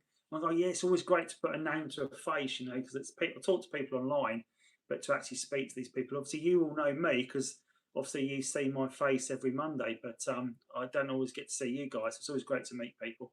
I'm hoping to attend Quattrofini. That's good, Andy. I know you came. You've been down a couple of times. It's a great show. I know you've enjoyed it. I know that you're hopefully coming down for Springfest as well, which is great. I appreciate you guys making the effort, travelling all the way down. And of course, I'll be sort of returning the favour by coming up to Sheffield first weekend in June for Masters, which will be great fun. Hi, is that Richard from last week in the chat? That is Richard from last week in the chat. Yeah, the moderator. So just become a moderator tonight, Richard. That is Richard that was in the garage last week. And again, guys, if you want to come down, Ariane Hotel booked, great. Let's hope you actually get to stay there this time. But yeah, guys, if you want to feature your car here on a Monday night, as Richard's been on a couple of times, we've got Andy in the garage as well. But members, if you want to feature your car here in the garage one Monday, I'm more than welcome for you. You're more than welcome to come along and feature your car, appear on the channel. We can chat, talk about it. It'd be really good to have you guys along here in the garage and talk about your cars. I think it gives some extra great content for people watching from home, seeing what they can do to their cars and give them ideas as well. So yeah, if you fancy doing that, please drop me a message. It's always good. I need a boat. Yeah, you've got a long way to come, Darren, if you're going to feature. But we need to sort a video out, Darren, and feature your Audis. We can do an Audi TT live, but a pre-recorded one. I think we'll have to do that one night. We can put that live. Talk about life. You can give us a walk around your cars and we can put that video out. I think people would find that most interested to see that the Audi scene is live and kicking in the US. Obviously, we've got some really good Audi TT Mark 1 YouTubers in the US as well. We have got Travis of YouTube, TT Travis YT. He's a young guy that does a lot of work modifying and keeping his TT running. Great guy. He's got some problems with the engine at the moment. I think he's got the block out at the moment, and I think he's got a problem with his crank. But a lot of his subject matter is really good to watch. I highly recommend it. He's done some really good outside the box mods to his car. And then of course you've also got Hunter Direction. He's got a fleet of Audis, and he does lots of really high quality video content on those Audi, like feature length videos, really high quality editing. Take my hat off to Hunter. He's got a really good following his channel as well. So definitely recommend that. Both those guys for YouTube content. I'm always happy to share the love across the world with the YouTubers over there. And of course, in the UK, you've got me. You've also got Bryn from BWSTT. We mentioned earlier. He's got some great, what he doesn't know about cars. He's a really, really knowledgeable YouTuber. There's lots of great how-tos. So if you want to check out Bryn, if you're not already a follower, I'm sure many of you are a follower of Bryn, BWSTT. And of course, you've also got the Parrot Bros. He's also does a whole host of Mark 1 content. He's not active in the TT scene at the moment. I'm sure he'll come back one day with Dom, but there's lots of great how-to content on the Audi TT Mark 1 from the Parrot Bros to check out as well. So there's some really good YouTube content. You've also got over in Ireland, still active, still reporting on his Audi TT Mark 1, although he has got a few problems with it at the moment, is Stephen Harper as well. So Stephen Harper VW, he appears in the chat from time to time as well. So if Stephen's out there tonight, let's have a big shout out, Stephen, so let us know you're still going. Always good to hear from you. Yeah, Darren, yeah, please do respond to my email and we'll sort something out and then we'll get something going. Yeah, Hunter does a great job. His content, his filming and editing is just up. He's obviously been to some form of like director school, I think, to get that quality content that he does. So if you haven't watched Hunter Direction, people, I recommend you go and check them out. If you enjoy my content, I'm sure you enjoy all those people I've just mentioned as well, because as I always say, and we always say in the YouTuber community, if you like one of our content, you'll like the others. It's not a competition. It's not like you're trying to win people of other people.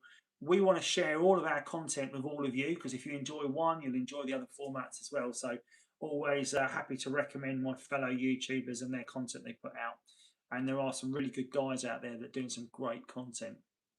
Hopefully my videos hit the right spot as well. I'm more of a beginner's guide type person for the content I put out, but hopefully that that comes across and it does help many of you. I know I get a lot of good feedback when I go to shows and stuff. But yeah, I've got really busy few weeks coming up. So my next TT show is going to be my own show in the garden on the 31st. There's not much else going on for me in the TT for then. Obviously, I'm running out of weekends. I'm running out of time. I must get this car serviced. Now I've got the cam belt done. I've owned this car since 2000 and either 18 or 19. I think it's 18, but in 8 years, I haven't put a new set of plugs in it. So I need to do that. It's had an oil change fairly frequently, but I haven't done an oil change since last year. I'm going to do an oil change on that in the next few weeks. I'm going to do plugs, oil, filters, just so it's ready for us to take away. I'm going to also I keep talking about it on the shelf. I'm taking a spare mat with me when I go to France in case that goes.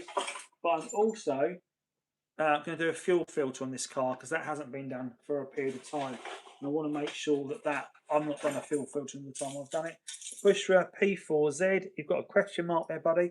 What was the question? I missed your question. I'm going to go back and have a look, I think, if I've missed something from you. Just going to scroll back. I see the question mark. Hi, Andy. Any advice on Audi TT? Sorry, I have missed a question from you. I'm going back now. Any advice on Audi TT 3.2 DSG Mark 1 rattle in park, but when engine is in drive, it seems to disappear and no driving faults and has big chain job just done, just a strange rattling. Okay, well, of course, the chain is no relation or reflection on the DSG gearbox or the mechatronics unit on the gearbox as well. Interested to know when you last had a service of that oil. So I do a DSG service if you've not done that for a period of time. Could be maybe low on oil in the gearbox. Maybe that's why you're getting a bit of a rattle. And when you've got it under load, the rattle goes away. Yeah, it could be a thrust bearing as well. But I don't know if it's under idle, it's not under load. I suppose the thrust bearing would be that as well. But could that be low oil on the gearbox, Richard, as well? That would be my first place to start. It's definitely a cheaper place to start over the thrust bearing. Although maybe not actually, because an oil service is about 250 quid on these cars because they are for the gearbox, which is not cheap. But yeah, it's definitely worth. I didn't do the oil service myself. I took that to the garage and got that done. But yeah, sounds like it could be a multitude of things there, Bushra. Definitely worth having a look at.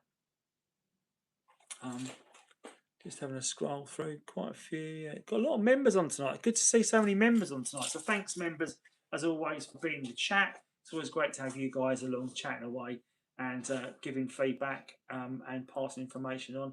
Thanks. I'll give the try DSG service. It was done last year, but thank you. Okay, if it was done last year, I doubt it's going to be a problem with the oil in the gearbox. Then I would have thought. Absolutely, with DSG, it's always worth doing the oil and filter. It could be often stop an issue. Yeah, but if he's done it last year, then maybe that's a bit of a red herring. So they could, yeah, thrust bearing maybe it could be that way to go, but then again, is it definitely a rattle that's coming from the gearbox? It could be some loose bodywork that when it's that the frequency when it's not under load for the gearbox, it that it gets that it gives a rattle noise, and when it's under load, that the revs come up and then it stops vibrating. I don't know. It could be many things really. One thing I would definitely do to you though for you really is plug it in. Plug it in and make sure there's no random codes coming up there hidden away that could be giving you any evidence of what the problem might be.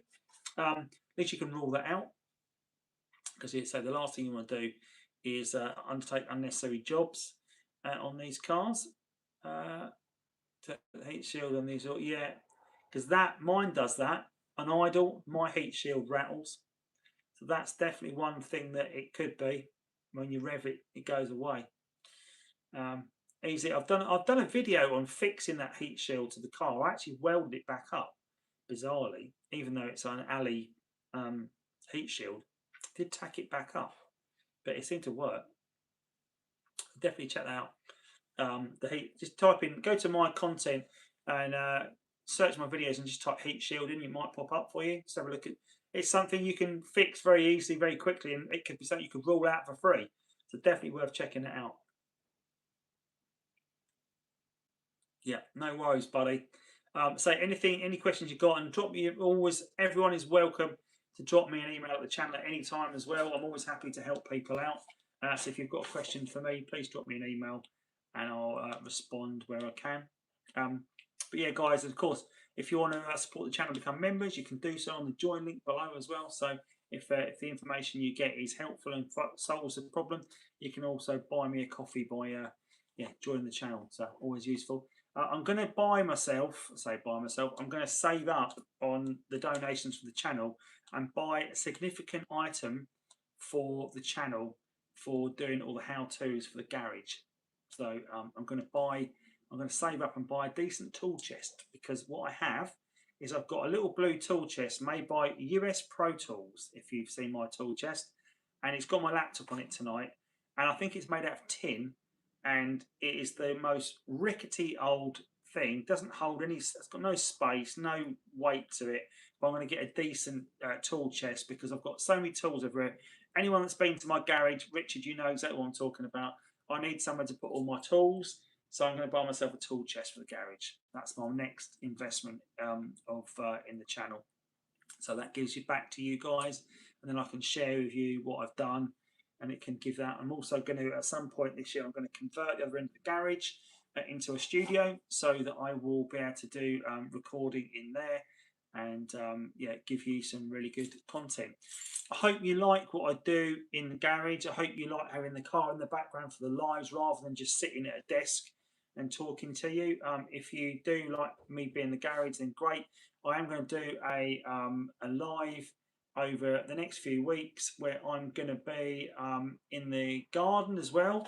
So I'm going to do a live show from the garden with both the cars in shot at once. So now the weather's a bit nicer, the nights are lighter, we'll do a live show outside as well. So hopefully you'll join me for that. Put Costco for everything. Yeah, Costco. Is that what, for a tool chest? I think someone told me to go to Machine Mart for a tool chest. I might look at Machine Mart to see if they've got a reasonably priced tool chest. So one of my fellow teammates mentioned that on Saturday to me, who also does a lot of mechanics. It's got a YouTube channel actually, and I don't know what it's called. I'll check out Costco. Yeah, I'll do that. But I will do that.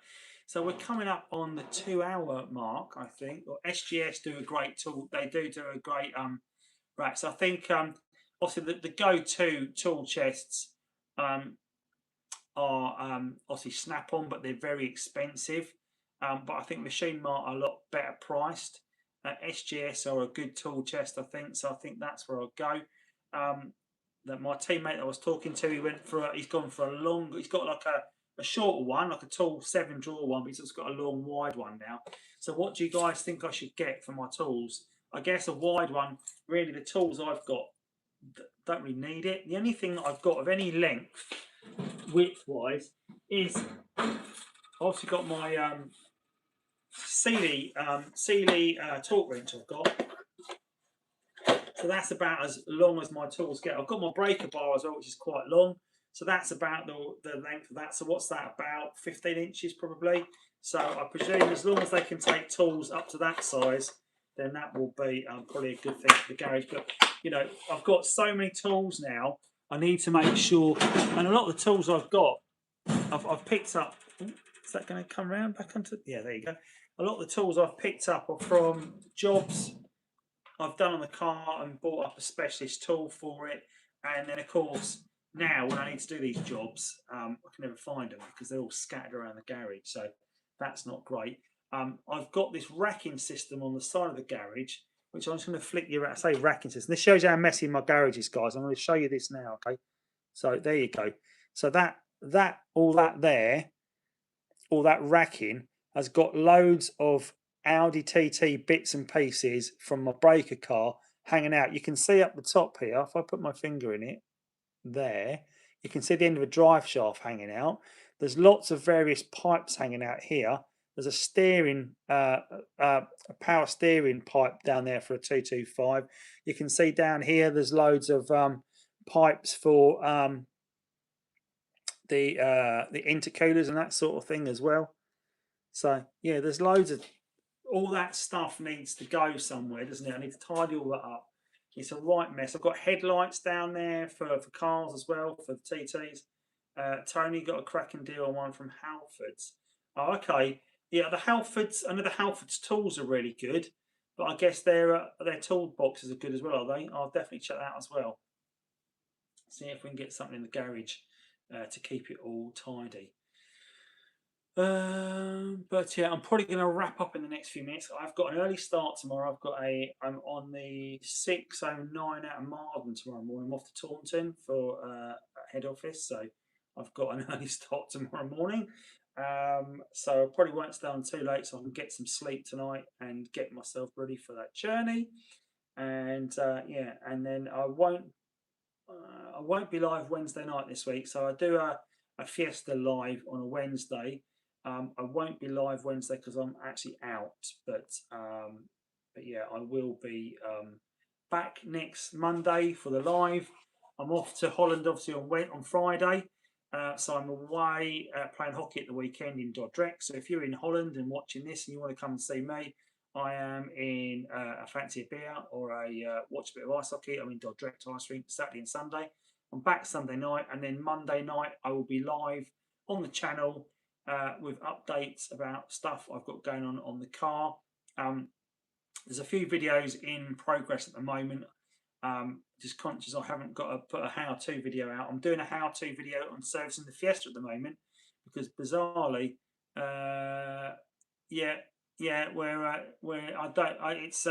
we're owned by someone else, Steve. So we're actually owned by a different company. So I work, so head office is over that way.